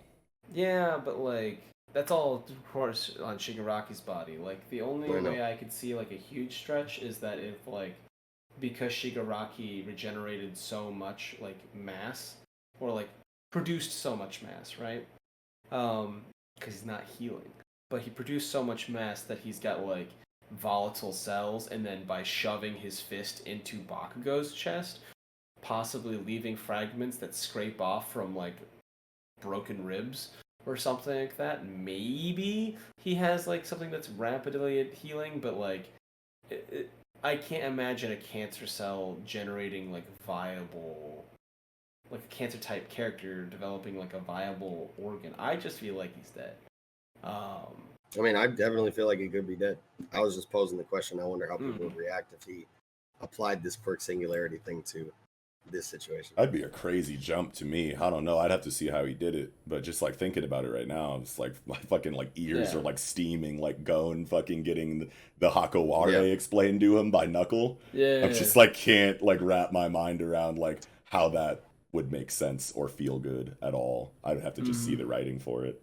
That's how I felt about this Shigaraki shit the whole time. Yeah, yeah. To be honest with you. I feel like, and we've seen more and more of the writing, and I'm just like, Yeah. I'm still feeling very off put by the situation. I mean, I said it at the beginning of the chapter. Just the fact that it's like Shigaraki, it feels a little bit better for me, and maybe I just don't have a proper understanding of the quirk singularity stuff, but just like regeneration and like durability and like toxin ejection from the body, just like naturally, like that all makes sense for like a body horror like biopunk character, you know what I mean? Like even without the quirk singularity explanation, like Shigaraki's body is just like a crazy mad scientist lab experiment. So like I can suspend, disbelief enough for Shigaraki as a character going through this like weird regeneration stuff. But Bakugo is like not that complex as far as like physiology goes. Right. So I just like can't like that leap is just like too great for me, at least right now.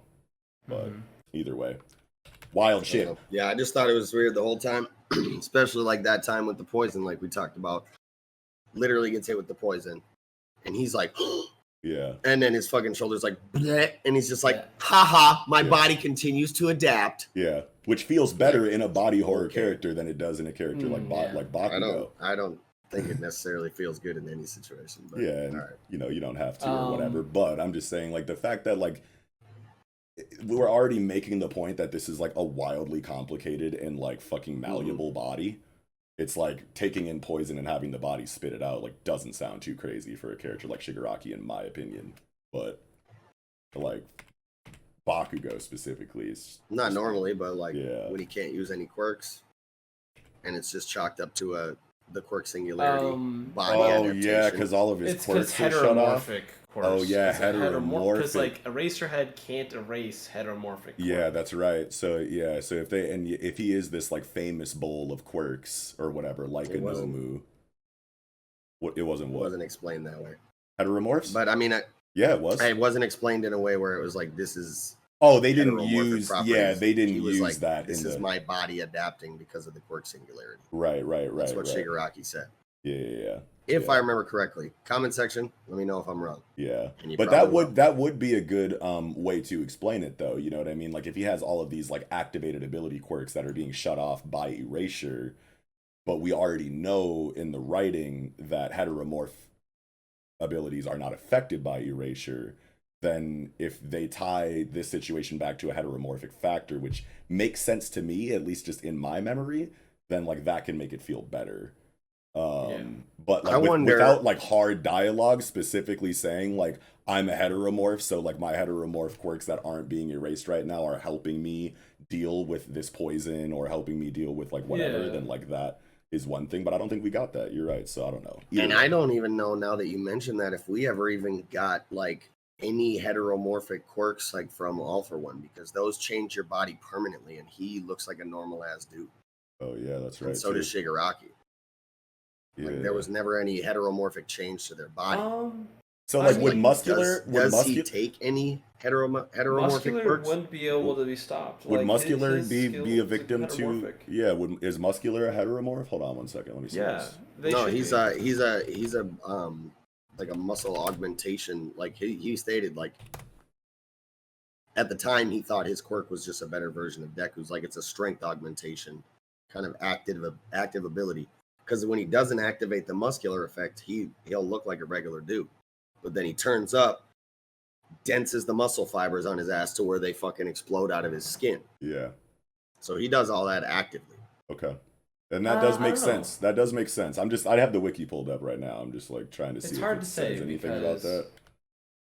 It's hard to say because like I feel like All for One would have collected enough heteromorphic quirks that he can like has just a really solid body, plus the singularity, volatility induced by that. It's a little more on the fly stuff because we saw him do like the like bone screws when he was fighting All Might and stuff. So like that's gotta be a heteromorphic quirk. I think that's not necessarily like that's fucking. But then what would qualify? Because I feel like for me heteromorphic is tied to the body, like the physical body.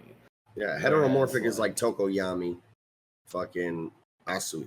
Like it's literally changing their physical form. But at the same time, somebody didn't think about he can literally just kind of put him in the repertoire.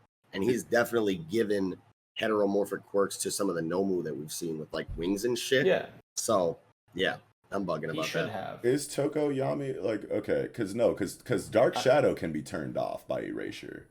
But Tokoyami has a bird face. But he does have, so that part of his character design would be heteromorphic, but Tokoyami, like Dark Shadow, I think is an activated thing that can be stopped by erasure, I want to say.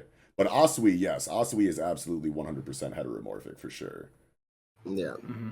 But as far as Tokoyami's quirk goes, I don't know if that is. And right? Shoji, and Shoji. And obviously Kota has a heteromorph design as well. Mm-hmm.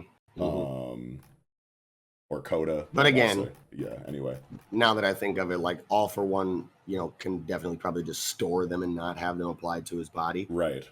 Because like from some of the Nomu that we've seen, we've definitely seen him like give heteromorphic quirks out. Yeah.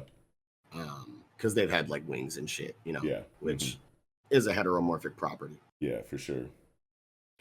This is like frying my shit, bro. I don't remember the last time I was like this like overwhelmed by My Hero Academia's conversations like conceptually. I'm just like so like bzz, like I don't even know. Yeah, I mean at the end of the day, the Bakugo point was just kind of arbitrary and more of a jab at fucking people defending the shit out of this fucking whatever. But anyways, okay, we can move on.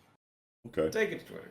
I love how desperate and scared and worried Best Jeanist is on like 14 into 15. Like his facial expression is just like insane. Like he looks like he's just seen a ghost the entire time, and I don't remember. Truly frantic. Yeah, truly frantic and frightened and like holy shit. Like I don't think I've ever seen an expression like this on Best Jeanist before, and it's just like really well delivered.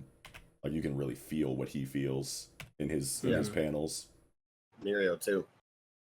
Really, all of them. Yeah, all of them. Monoma. Yeah. Never seen Mirio look like that. Yeah, that looks crazy. At least he looked like that against Chisaki. Maybe he did. That one time when he turned up against Chisaki. Yeah, I think he did. Man, I want to shout out to Kippen from the Special Grade podcast. Ooh, okay. Channel. Special grade chat or special grade tier chat, support on the Patreon. Yes, exactly. So they were mentioning on page 14, they were talking about we've had clear skies over Kanto, Chubu, and Kansai regions, but according to Volunteer Weather Report, a sudden and drastic rise in temperatures disrupting the weather patterns. They theorized that it is Dabi. That massive spike of heat is not a weather-based phenomena, because Dabi wasn't dead, and there was that soft glowing mote in his chest when they were being taken away. Yeah, I like to like that. symbolize the idea that the cinders are still smoldering or something like that. That's really cool because like it'd be very easy for us to just attribute this narration to like I don't know the plasma cannon or Bakugo since he has a heat and explosion based quirk or whatever. So that would be cool as like a little mini like red herring and foreshadowing build up to the reintroduction of Dabi. I think that would be tight. Because it's like, man, that would just mean that like looking back on it, it's like even in this dire situation where all focus is on Bakugo, Kohei is like building the seeds of like the next threat in the meantime outside of the scene. And that's just like holy shit to be able to like look back at and be like, damn, the danger was just always constant and rolling in no matter what happened. And even when one drastic, dreadful thing is happening, another one is being built up alongside of it. That just like, yeah, that makes the tension like that much higher to think about it that way. Yeah. Horikoshi's got the chops to do it too. Yeah, wowzers. I wonder if it could have been the plasma because he did shoot right through a cloud, and that cloud that he shoots through kind of does look like this cloud. That's definitely like what I like when I saw the line of dialogue about like the rise in temperature or whatever. Like I immediately like just attributed it to Tamaki or Bakugo or a combination of them both. But that being like a subtle like build up to the reintroduction of Dabi would be crazy too, for sure. I mean, he does rise. Yeah. And there was a lot of fucking heat between Dabi's fire. Like, there's a lot of fucking heat going around between explosions from Bakugo, Dabi and Todoroki's fire in their fight. Yeah. Endeavor's fire in his fight with All For One. Yep. There's a lot of like really, really immense heat getting put into the atmosphere that wasn't there before from these quirks. For sure. And we've seen like Prominence burn. Yeah. That shit's going, like, that shit's OD. Yeah. That's putting a lot of heat in the air. Mm-hmm. So, I mean, there could be some credence to that as well. I'd like that. I think that would be really cool if Dabi comes back into the equation. Maybe not like as a fighter, but like as like some kind of his like effect. Cataclysmic event. Yeah, that like drastically shifts things in a dreadful direction. Yeah, I think that would be crazy. Yep. I think that's about all I had for my hero this week. I was just gonna say I think I'm good too. I am tapped. All right. Well, with that, I think we can go ahead and get right into the final chapter of the night, The Piece de Resistance. Chapter 1056 of One Piece Cross Guild. And what a chapter. What a fucking chapter. And we get this. First of all, let's start off with the fucking cover story because what? Yeah. Yo, Katakuri and Oven arrived, bro. There's no way they're getting out of this. Yeah, like they're fucked. Yeah, they're done. Yo, Katakuri literally washed Ichiji at the wedding. Yeah, no problem. Like literally fucked him up easily. Yeah, someone's got to pull up and interrupt it, but who? Doesn't even make sense. Yeah, I just like thought like I was like they can't take him, so someone's got to help him, and then I like instantly thought like no one can fucking pull up and help them right now. That's what I'm saying. Like who's pulling up where Katakuri's not gonna be like, you pulled up, huh? Right. You're yo, multi fucking bean bullet bitch. Like yo, yeah, it's wild that Katakuri is here right now with Oven against them because it's like, dude, like they have to just lose now, right? Like they can't fight Katakuri. And I was expecting Katakuri to be in like a body cast or some shit or whatever. Like, this motherfucker looks like first introduction clean. Like, bro, it's been a couple weeks now, right? Oh, I guess it has actually. It's been a week or two now. How do we know how much time is like immediately passed in Whole Cake? Like, is this like following the same timeline as like how much time has passed in Wano in the main story? I thought this was just like a direct continuation from when we left them in Whole Cake Island. Yeah, we don't know exactly how this juxtaposes to the main timeline. It's like I don't know if this is, like I want to assume that this is just like the direct continuation from Whole Cake Island because like isn't that where the Derma 66 cover storytelling kind of started? Is like I feel like the cover stories kind of run concurrently with the storyline, don't they? Because that's kind of that would in my mind be the idealistic point of it is that like now you get a peek into like what's happening in these other And parts of the world. they These can other do stories that, are I want happening to say. along the same line. I want to say that they can do that, but I want to say that all of the cover stories don't have to do that. Right. But like for this one specifically, I'd have to go back and look at the cover pages like back to back to back or whatever and just put them in sequence or whatever, because like if it really is running concurrent to the main story's timeline, then I wonder how, like, where we fill in the gaps of like Luffy's like couple week training in Udon in comparison to, you know, the events of the cover page stories, because it's like, I don't know, it feels like this is just a direct continuation of where we left off the German in Whole Cake Island. So this is only the 15th volume of this. yeah. So 15 chapters ago, 16 chapters ago, that was already like, that's like mid Kaido fight. That's roof piece and then some, you know what I'm saying? And there's been hella, you know. So that's after the 2-week training. So I think the timeline could still fit, is my point. And there's been a bunch of you know, non-cover story chapters too, like where we get like a color spread or where we get like a fan, you know, drawing or whatever, that like Oda took a fan idea and then drew it or whatever. We get a bunch of those too. So I don't know. It's hard to say. Yeah. I feel like it's been a while since we've seen what the Germa were up to on the cover pages. In the like when was the last time we got a week or two for sure? Yeah, a chapter or two for sure, maybe. Yeah. But like now that you mentioned that fucking fan request, man, I feel like he hasn't done one of those in a while. Where's Notice Skywalker at, bro? Yeah, that's the one who always got the fucking thing. It would literally be like, Notice Skywalker submitted this. Okay, Oda liked his submissions. The last time, okay, so 50, 52. Oh no, we've been seeing 50. Yeah, volume 4. Okay, so the last one was chapter 1052, and we're on 1056. So it's been 4 chapters since we've seen what the Germa were up to. And in volume 14, it was the scientist who failed to escape, with Caesar standing right there as Reiju and Ichichi or something are like walking into this room that they inevitably encounter Oven and Katakuri in this chapter cover. So that was actually the theory that someone had presented in the live chat. Of my reaction is that people are kind of speculating maybe Caesar kind of just like sucks the oxygen out of the room and knocks Oven and Katakuri out via that method, and then they're all kind of able to, you know, Scooby-Doo it out of there. Yeah, nah, for sure, because like that technique is pretty broken actually. That's right. You could just stop the air. That's how, I mean, like that's how he kind of like no-diffed, you know, Luffy the first time. Yeah, so it's like if it can happen to Luffy post time skip that easily, then like it seems like pretty universally broken across the cast. So I could definitely see Katakuri and Oven falling victim to that, and then but that would mean that all of the fucking Germa would pass out too, and then what? Caesar picks him up and saves him and brings him somewhere for his own reason. Why would he do that? Why would he even help them? Because he's fucking stuck on Whole Cake. Oh yeah. He's like, how the fuck am I gonna get out of here? Trying to get the fuck out of here. Yeah, that makes sense. And I mean, maybe they're, I don't know, like Reiju, she deals in poison and shit like that. I don't know that she even passes out. Well, it's fucking lack of oxygen. Yeah, lack of oxygen's a little bit different. Yeah, that's just straight no air to breathe, bruh. Yeah. I don't know. I feel like we've spent enough time on the cover. For sure. How do y'all feel about the chapter?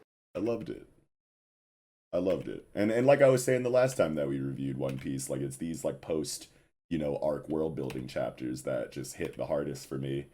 You know, especially since it's been so long since we've gotten, you know, a string of chapters like these. It's like everything is just firing on all cylinders though. Like the crazy reveal that we get towards the end is wild. And it's like, man, like what a situation. It's like I almost forgot that things like this could go down in One Piece because we've been in Wano for so long. But like this is what Oda cooks up in the meantime while the arc is happening, and it's like a part of what makes the world feel so real is the news coup chapters that show how everyone reacts to the new information and what other people are doing. And this chapter's got that in spades because Buggy is wildin' out here. Buggy is making huge fucking moves, bro. And that's like really all I feel we can chalk it up to. Could be like, people are like, hey, yeah, I can fucking crack it down under Buggy. Like, no, it's obviously a situation where like they know he's a fucking scrub. Yeah. But like they aligning understand that he themselves still with that. has his own position that is, you know, valuable at the same time. Like, he doesn't have to be Yep. strong commander buggy. He just has to have like resources and value that they can, you know, take advantage of or cooperate with for their own reasons. You know what I mean? It doesn't have to be a hierarchical like Buggy's the leader and Crocodile and Mihawk like are subservient to him. Like, no, it's just a mutual agreement that they're all benefiting from. Yeah. Yeah. And it's like, I think Cross Guild is the more indicative of that as well. Like, it does have Buggy branded on it, but like, it speaks to me more so as like a Luffy and Law type situation, where it's just like it's an alliance of powers that respect one another, but also, you know, are not dependent on one another. Right. Sure. Mello, go ahead. What are you gonna say? I was just thinking about how it's normal for, like, Buggy is kind of like the ringmaster. He's gonna be kind of the organizer, and so he's like, yeah, he's the face of the circus, but the main attractions, the real headliners, are Crocodile and Mihawk. Nice. And that's just kind of the vibe that I pick up from that. I love that they're turning things back on the Navy and like becoming their own like unsubservient wild card force. Kind of balance up this whole like Navy versus New Age pirates. Yeah.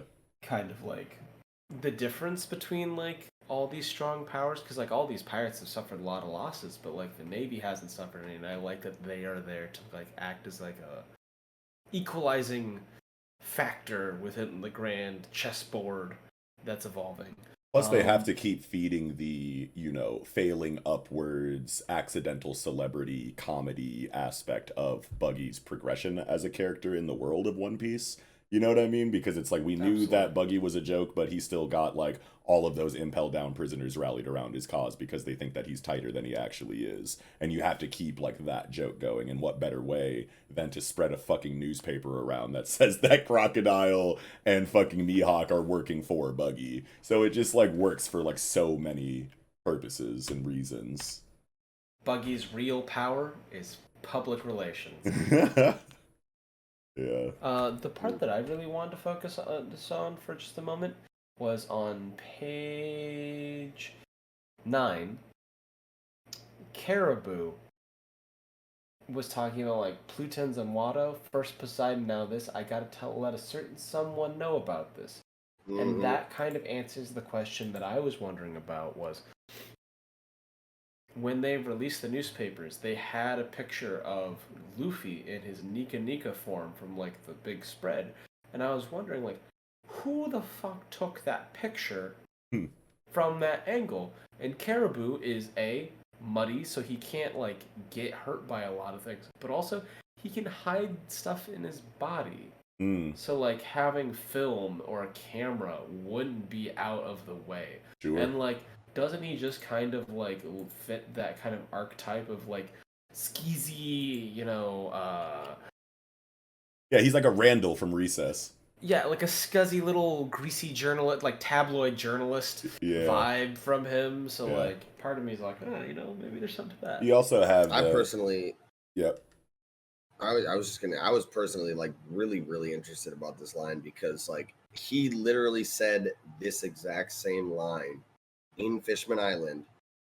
Poseidon is in fucking Fishman Island. Dara. I gotta let a certain someone know about this. Oh wow. And we all assumed at that time that it was Kaido. Yeah, but okay. I shouldn't say we all, but a lot of people in the community from my, you know, experience and what I saw at that time were sold on that it was Kaido.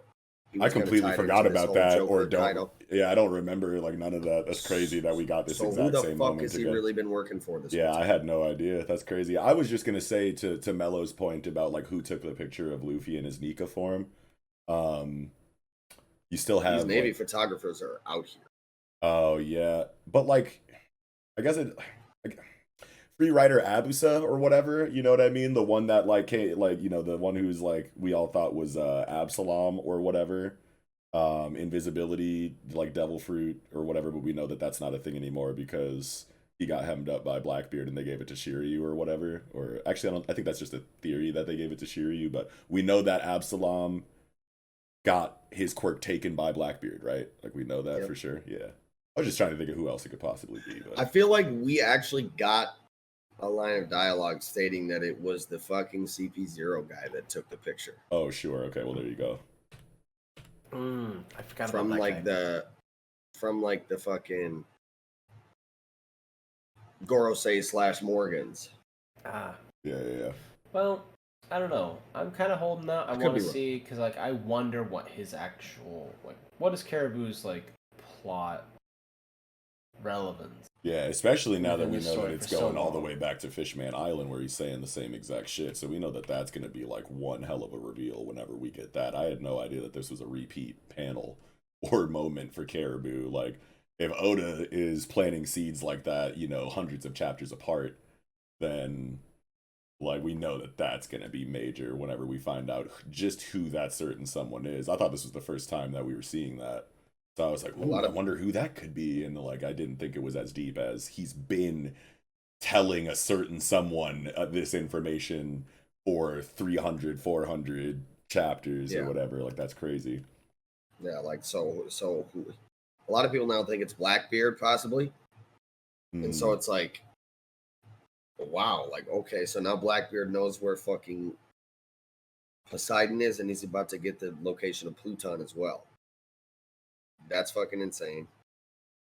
Did Blackbeard go to fucking steal Shirahoshi? Was that his motivation why he left? Because the last thing we got from Blackbeard was like, oh yeah, let's go seize it while everybody's not fucking paying attention. Basically. Yeah, I thought he was talking about Big Mom's poneglyph personally when he said that. But he's like, he's got, I don't know. Yeah, that's just like what I like initially assumed he was talking. I was like, well, okay, Big Mom on her way to Wano, chasing these motherfuckers over here. Katakuri just got packed up. Road Poneglyph is like butt naked over there. Blackbeard could be like using this moment to capitalize on that. Yeah. But if Caribou is, you know, reporting back to him about the ancient weapons, then it makes just as, if that is confirmed, then it makes just as much sense for, you know, Blackbeard to then start trying to go take the ancient weapons, and maybe he did stop at Fishman Island to grab Shirahoshi. But wouldn't we know that as of the Reverie? Because wasn't Ryugu, King Ryugu or whatever the fuck his name, wasn't he there at the Reverie? Yeah, but I guess it could have happened just after he left to go to the Reverie. I think it was as the Reverie was starting and shit, and as Wano was starting, that Blackbeard said that. Oh, sure. Okay. So then, yeah. So it might have even been post Reverie, because Reverie and Wano started after the Reverie was over. Yeah. Oh, yeah. But I definitely, I could be misremembering. I could have sworn that we got Reverie chapters as like a break from Wano in between acts, but I don't know. I'm not remembering. I think you might actually be right about that. Act 1 and 2, I think the Reverie was in between. Yeah. That's either that or it was in between Whole Cake and Wano. Yeah, something like that. Someone will let us know in the comments for sure. Yeah.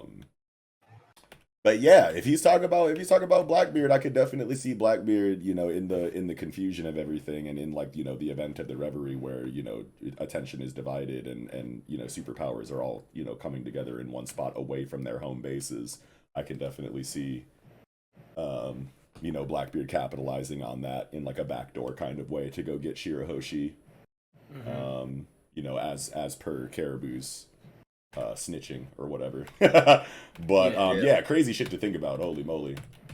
But yeah. So Carriage is going to be the new Duke or whatever of or the queen ruler of Zou, while Neko and Inuarashi stay back on Wano. That's cool. That's really cool. That is pretty tight. Yeah. I think it's interesting that like, cause like they had the two kings, a day and night, and like king of day and king of night, because of like how animals are like nocturnal, diurnal, and I was like, that's cool, awesome, but like, are they just saying like, Carrot, you're fine, you don't need to sleep, you can just take care of the whole 24/7. Oh, you're fine. Yeah, I guess. Yeah, I don't know if a king or each half of the day was even really all like that. Like, sure, it makes sense for, you know, cat and dog, you know, to operate on, you know, different halves of the day or whatever, but it was also a part of their rivalry too, wasn't it? Yeah, I think the main impetus for it was the fact that they literally hated each other and never wanted to see each other or be around one another. Yeah, If they were, they would instantly start scrapping. Yeah, so I don't think someone being, you know, on alert at every moment of the day is necessary for a king of the Mokomo dukedom. I think that I think that was just the inside dynamic of their in place. Yeah, that was just the dynamic in place because of their rivalry, but Just something symbolic. Okay, yeah, for sure. Yeah. Okay. What do you guys think of the whole them being the king? I think their reasoning makes sense to me as far as I can tell. Yeah. I really like their reasoning on it. You know, her, you know, she's like, oh, there are other people way stronger than me, and they're like, obviously we're still going to be here helping you, holding this down, but you've experienced the world, you've seen, you know, the other aspects of it more so than anybody else, being that you have traveled with Luffy for this time. Yep, so you can come back and you have Pedro's spirit and will inside of you. Yeah. And so you're the best person for this position. Yeah. Sounds real good. Honestly, that kind of makes sense because of like how Wano's arc was like, are we going to succumb to isolationism? Are we going to wither behind our walls before we visit the world? And so like, once they have that, they know Momo hasn't opened up the territory yet, but like is planning to. Mm-hmm. So I like that they chose Carrot for that specific reason, to be like, yes, you know, this is our thing. Our Lord is going to follow a similar path along the way. You guys could probably be allies. We'll probably have to be. Yeah. Young Shinobu. Yeah, Prime Shinobu back this chapter. It's crazy. What's the writing for this? I'm just a little haggard from an accident. Really? You're so beautiful when you're haggard. Oh my god, Sanji. Hold on, wait a minute. I'm going to be the next... Wait. I thought there was other writing for Shinobu's form right now. I don't think there is. I think it's just that for whatever reason, you know, Chopper's fucking god tier medicine skills brought her back to her prime form. That's basically all. Holy shit. Get really shit on it. Yo, what is that? Wait a minute. I could have sworn there was some other shit for that. Nah, what? Wait, it's just implied that it's Chop? Wait a minute. Nah, let me pull up the TCB. I swear I read something about why that's the case. Hold on. One Piece 1050. Okay. So, did you say that mature ladies are... It's me, Shinobu. I know I'm nothing but skin and bones after that accident. Okay, wait, maybe that made me think that? Okay. I'm just a little haggard from an accident. I'm nothing but skin. So when it says I'm nothing but skin and bones after that accident, does that imply that after all the damage that she took, like she shed her... Wait, she's taller now too. She was short and stubby. Now she's tall and skinny. Oh, Jesus. Okay, anyway. Or did she have One Piece proportions where she's always been that high? She is just super round, and after Green Bull drained her, she's like, yes, welcome to it was Lipo. Green Bull. It was Green Bull. Okay. Yeah, wait a minute. Because they're both trained as shit. Yeah, they're. Like I see them. Yes. Okay. They're basicly vegetables. Like, oh my god, I felt so stupid for a second. I was like, dude, wait a minute. I know there's more to this. I think it's really more fan service than anything, because there's really no justification for it. Look at Raizo. He looks like he's the same size. And unless we get like a fucking cut, skinny ass Raizo in his prime form, like, does it really make sense? I think it's more so just fan service than anything. Fan service Raizo coming soon. Bringing back Prime Shinobu because she's hot. Sure. Yeah, she's hot and it's funny. Yeah. Yeah, because I mean, like I said, unless we get like a prime cut ass Raizo, and you can tell she's taller in this panel where she's laid up. Raizo looks the same fucking size, so I don't know. Yeah, so they're skinny with IVs in them, and some like squirrel mink is like, you know, tending to their like bandages and shit.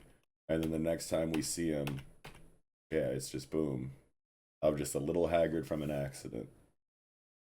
So maybe, yeah, I don't know why she's taller, but anyway, I feel like it's fine. That is, I don't. Yeah, I don't that's think weird as shit. Like, but whatever. Like comedy, I fine, think it's whatever. just a little bit of comedic fan service. Yeah, because I Yeah. don't know. I mean, think about the kind of posing that like Wano's been doing, right? It feels like a Rakugo comedy a little bit. Like Kinemon, all his expressions like at the bottom of page 3. I have to say, after 20 years, she's still just as beautiful. And then they go with like dogs like cheese, but that's too much. And then you have like, you know, Kinemon being kind of the patsy, not realizing it's the old lord, and his face on the bottom of 6. He's just like, oh, you know, like that gong sound. Yeah, You know? yeah, So like, I don't know. There's just a lot of comedic bits to kind of like break up all the political implications and kind of like the heavier stuff that's kind of creeping through. It's like buoyed by like little pocket balloons of levity. yeah. With like 12 and 13 with like the guys trying to figure out which island they're gonna take. Yeah. I actually do like this scene that we get from Sukiyaki where he's like, you know, I'm sorry that I never like revealed myself and that I've been such a scrub and a fucking shame and shit. And they're like, no, you're our grandfather. You're our last living fucking relative. Like, this is a huge relief knowing that we're not all a fucking lone with just one another. Like, we have another relative that we can actually, you know, cling to and learn from that is of our bloodline proper, you know? Yeah. So that actually felt really nice to me. Yeah, for sure. I thought it was an interesting kind of moment because like I remember him previous saying is like I don't have the right to reveal myself to anybody, including Momo, and then he does it anyway. So part of me was just like, is it that, or at the same time, like, you know what? People change their minds all the time. Like, I'll change my mind 5 ways before I finish a sentence sometimes, and it's rough, but like it happens. Yeah. Yeah. Plus, like, everyone seems to have known the thing, like, at the bottom of 6. He's like, I suppose you were all aware, and, like, Kinemon's the only one that didn't know. So, like, I feel that. I can understand that it's just like, man, he's being stupid. Why are you trying to hide? We all know it's you. Yeah. Yeah. That's wild that they really bounced without saying anything to Momo. Yeah, that is kind of crazy. I thought that too. Like, what? That is so different. To me, it's almost like the idea of like this is growing up, lost time, right? You don't know what you got till it's gone. Plus, like Momo's treating it almost like a game. Hey, teach me.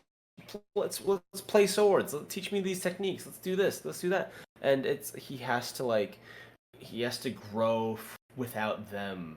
Right. For going forward. It's just and like usually this was like for them it was like a clean rip. Yeah. You know what I mean? I feel like they usually be wanting to say goodbye to like, you know, the main characters of the island that they just liberated, like usually. And if they're not going to in this situation, like that's fine. But like I thought that there would at least be, you know, at least one dialogue bubble dedicated to the reasoning as to like why, like, you know, as it pans over to Luffy with Kid and everybody, like maybe there's a line of dialogue from Luffy that says something about why they left without saying anything to Kinemon and Momo and shit. But it's like, man, you spent so much time with these guys.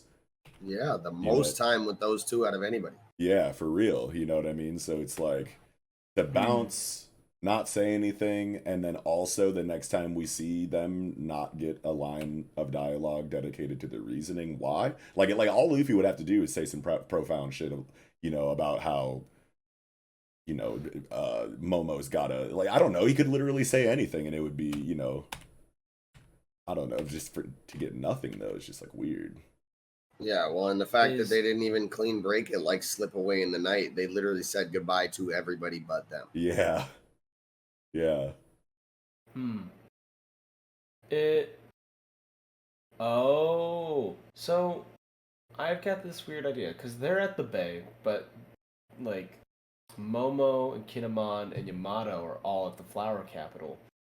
Is that the reason why Yamato is there? And it's like, I'm gonna go join Luffy and his crew. Why aren't you at the docks? And is it gonna be like, Momo, ride my back, or hey Momo, can I catch a ride? And then we can both go there. I'll make my pitch, you make your goodbyes. They'll accept me to the crew, or they won't. And like that's how that's kind of going there. Because if like damn. I'm gonna join their crew, I'm like, well, you know, the ship's already kind of sailed. Yeah, we get the same scene that we got when Kaido first showed up. Like the clouds fucking come swirling in there, dark as shit, and then fucking we see Momo's arm come down through the clouds. Like it's like a mirrored scene, and then he's, instead of being like, bring me the straw hats, he's like, Luffy, you bitch. Yeah, you didn't say fucking... goodbye. Here's your crew member. Goodbye, I'm out. Yeah. Just goes, guys. Yeah, I think that would. I think that I could actually see that. Yeah, I could see, and then maybe we get, you know, the reasoning that I was talking about at that point, like when Momo pulls up with Yamato, and maybe also Kinemon on his back to like deliver Yamato to the ship, and you know, be like, "What the hell's wrong with you, Luffy? Why did you leave without saying anything to us?" And then maybe Luffy says the reason why then. But without that happening, because Yamato does have to get to the ship, right? Yeah. Unless there's just like some weird, no. Yeah, they're definitely already gone, and Yamato is still here on the island. Yeah, absolutely. So Yamato does have to get to the ship. Well, so, I mean, these like they haven't pulled off just yet. Oh. Because with the last panel that we get of them, right before, like it's the last 2 pages. You know, they're still talking shit. Like Law tosses the fucking poneglyph to kill her. Yeah. It's like, oh yeah, you know, we should all get it. We all took part in the taking down of Kaido and shit.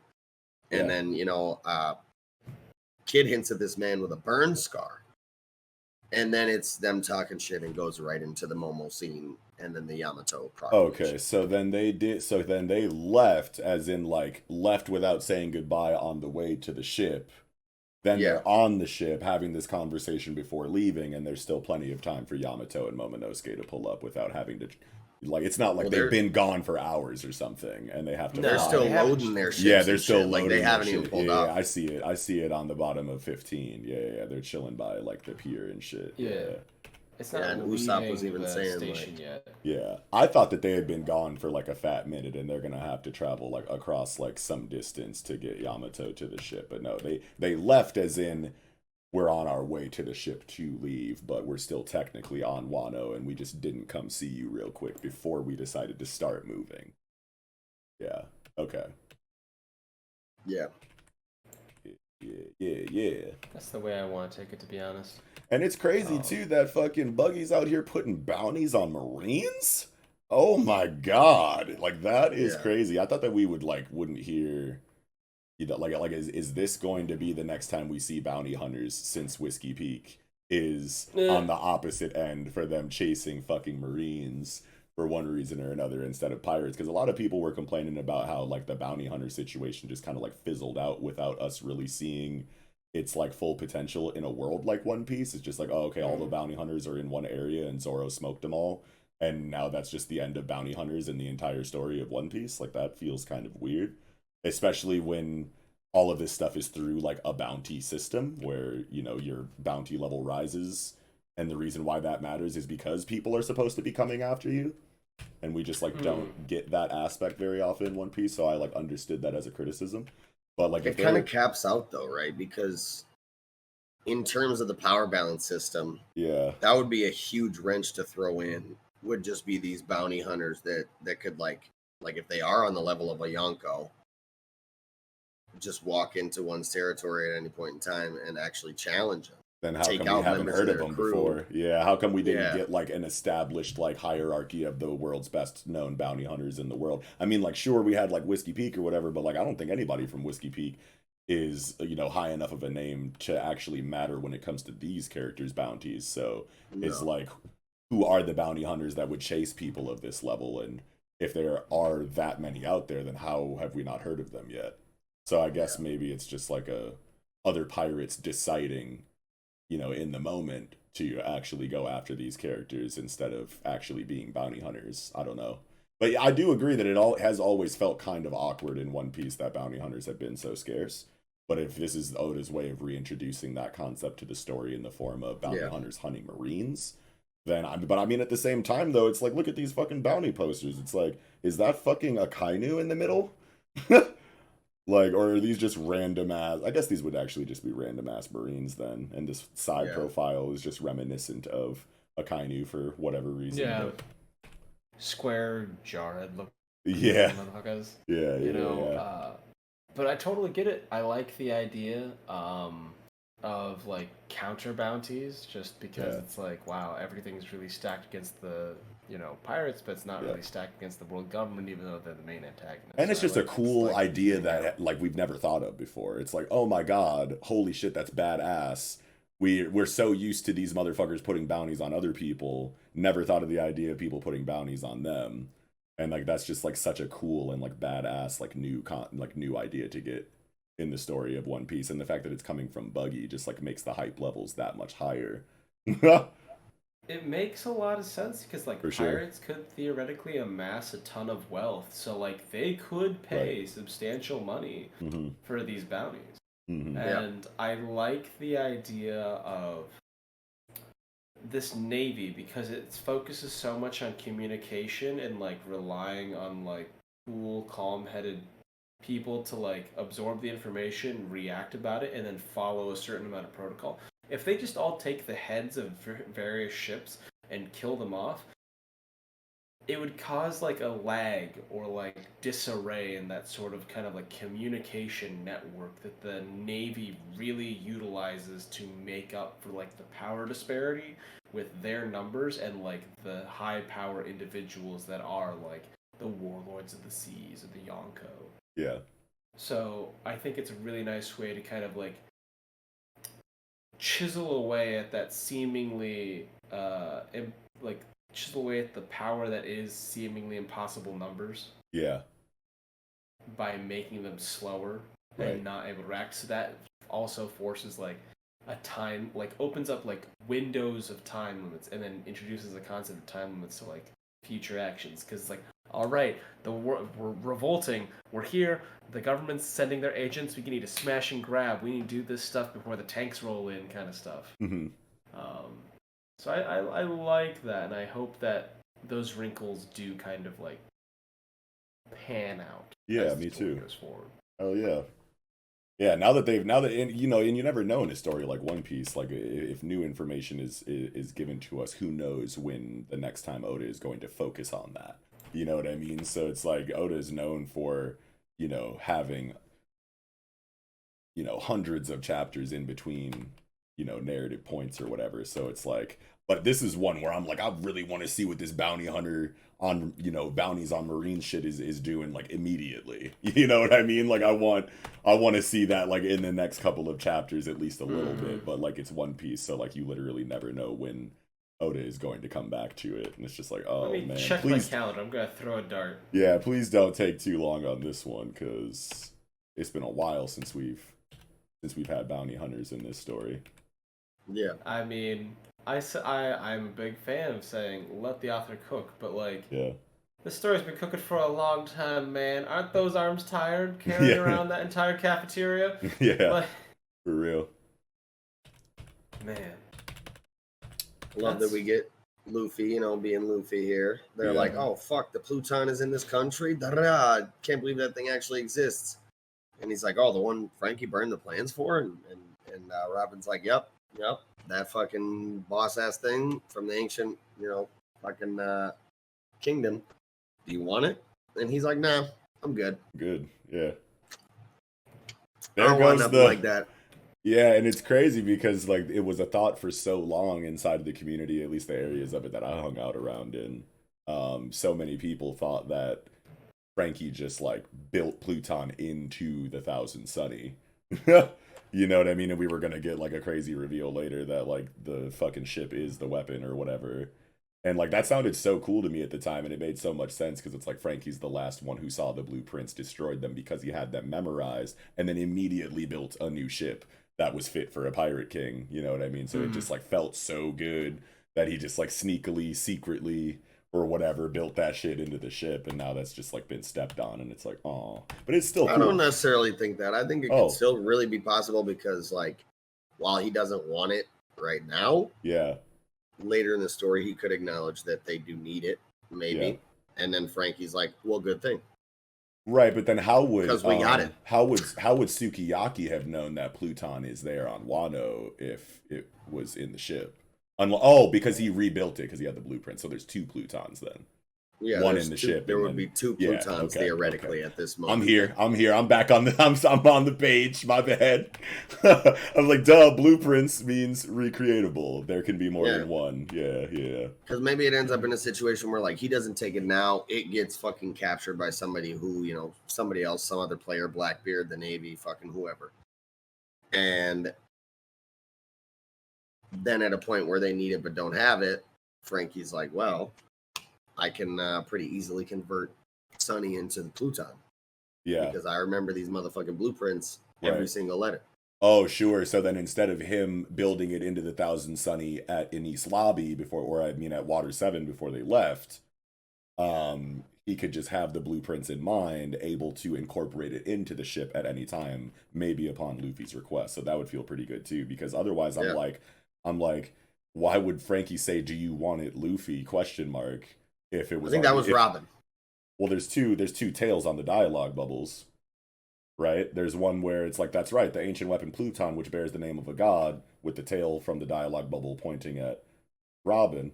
But then there's even though it's all one blob, there's a second tail, for the dialogue bubble, which could still be Robin's. But I guess I just like naturally assumed that because there was 2 tails, it was for 2 characters. But I think I've definitely seen multiple tails for one character's dialogue before in the bubbles.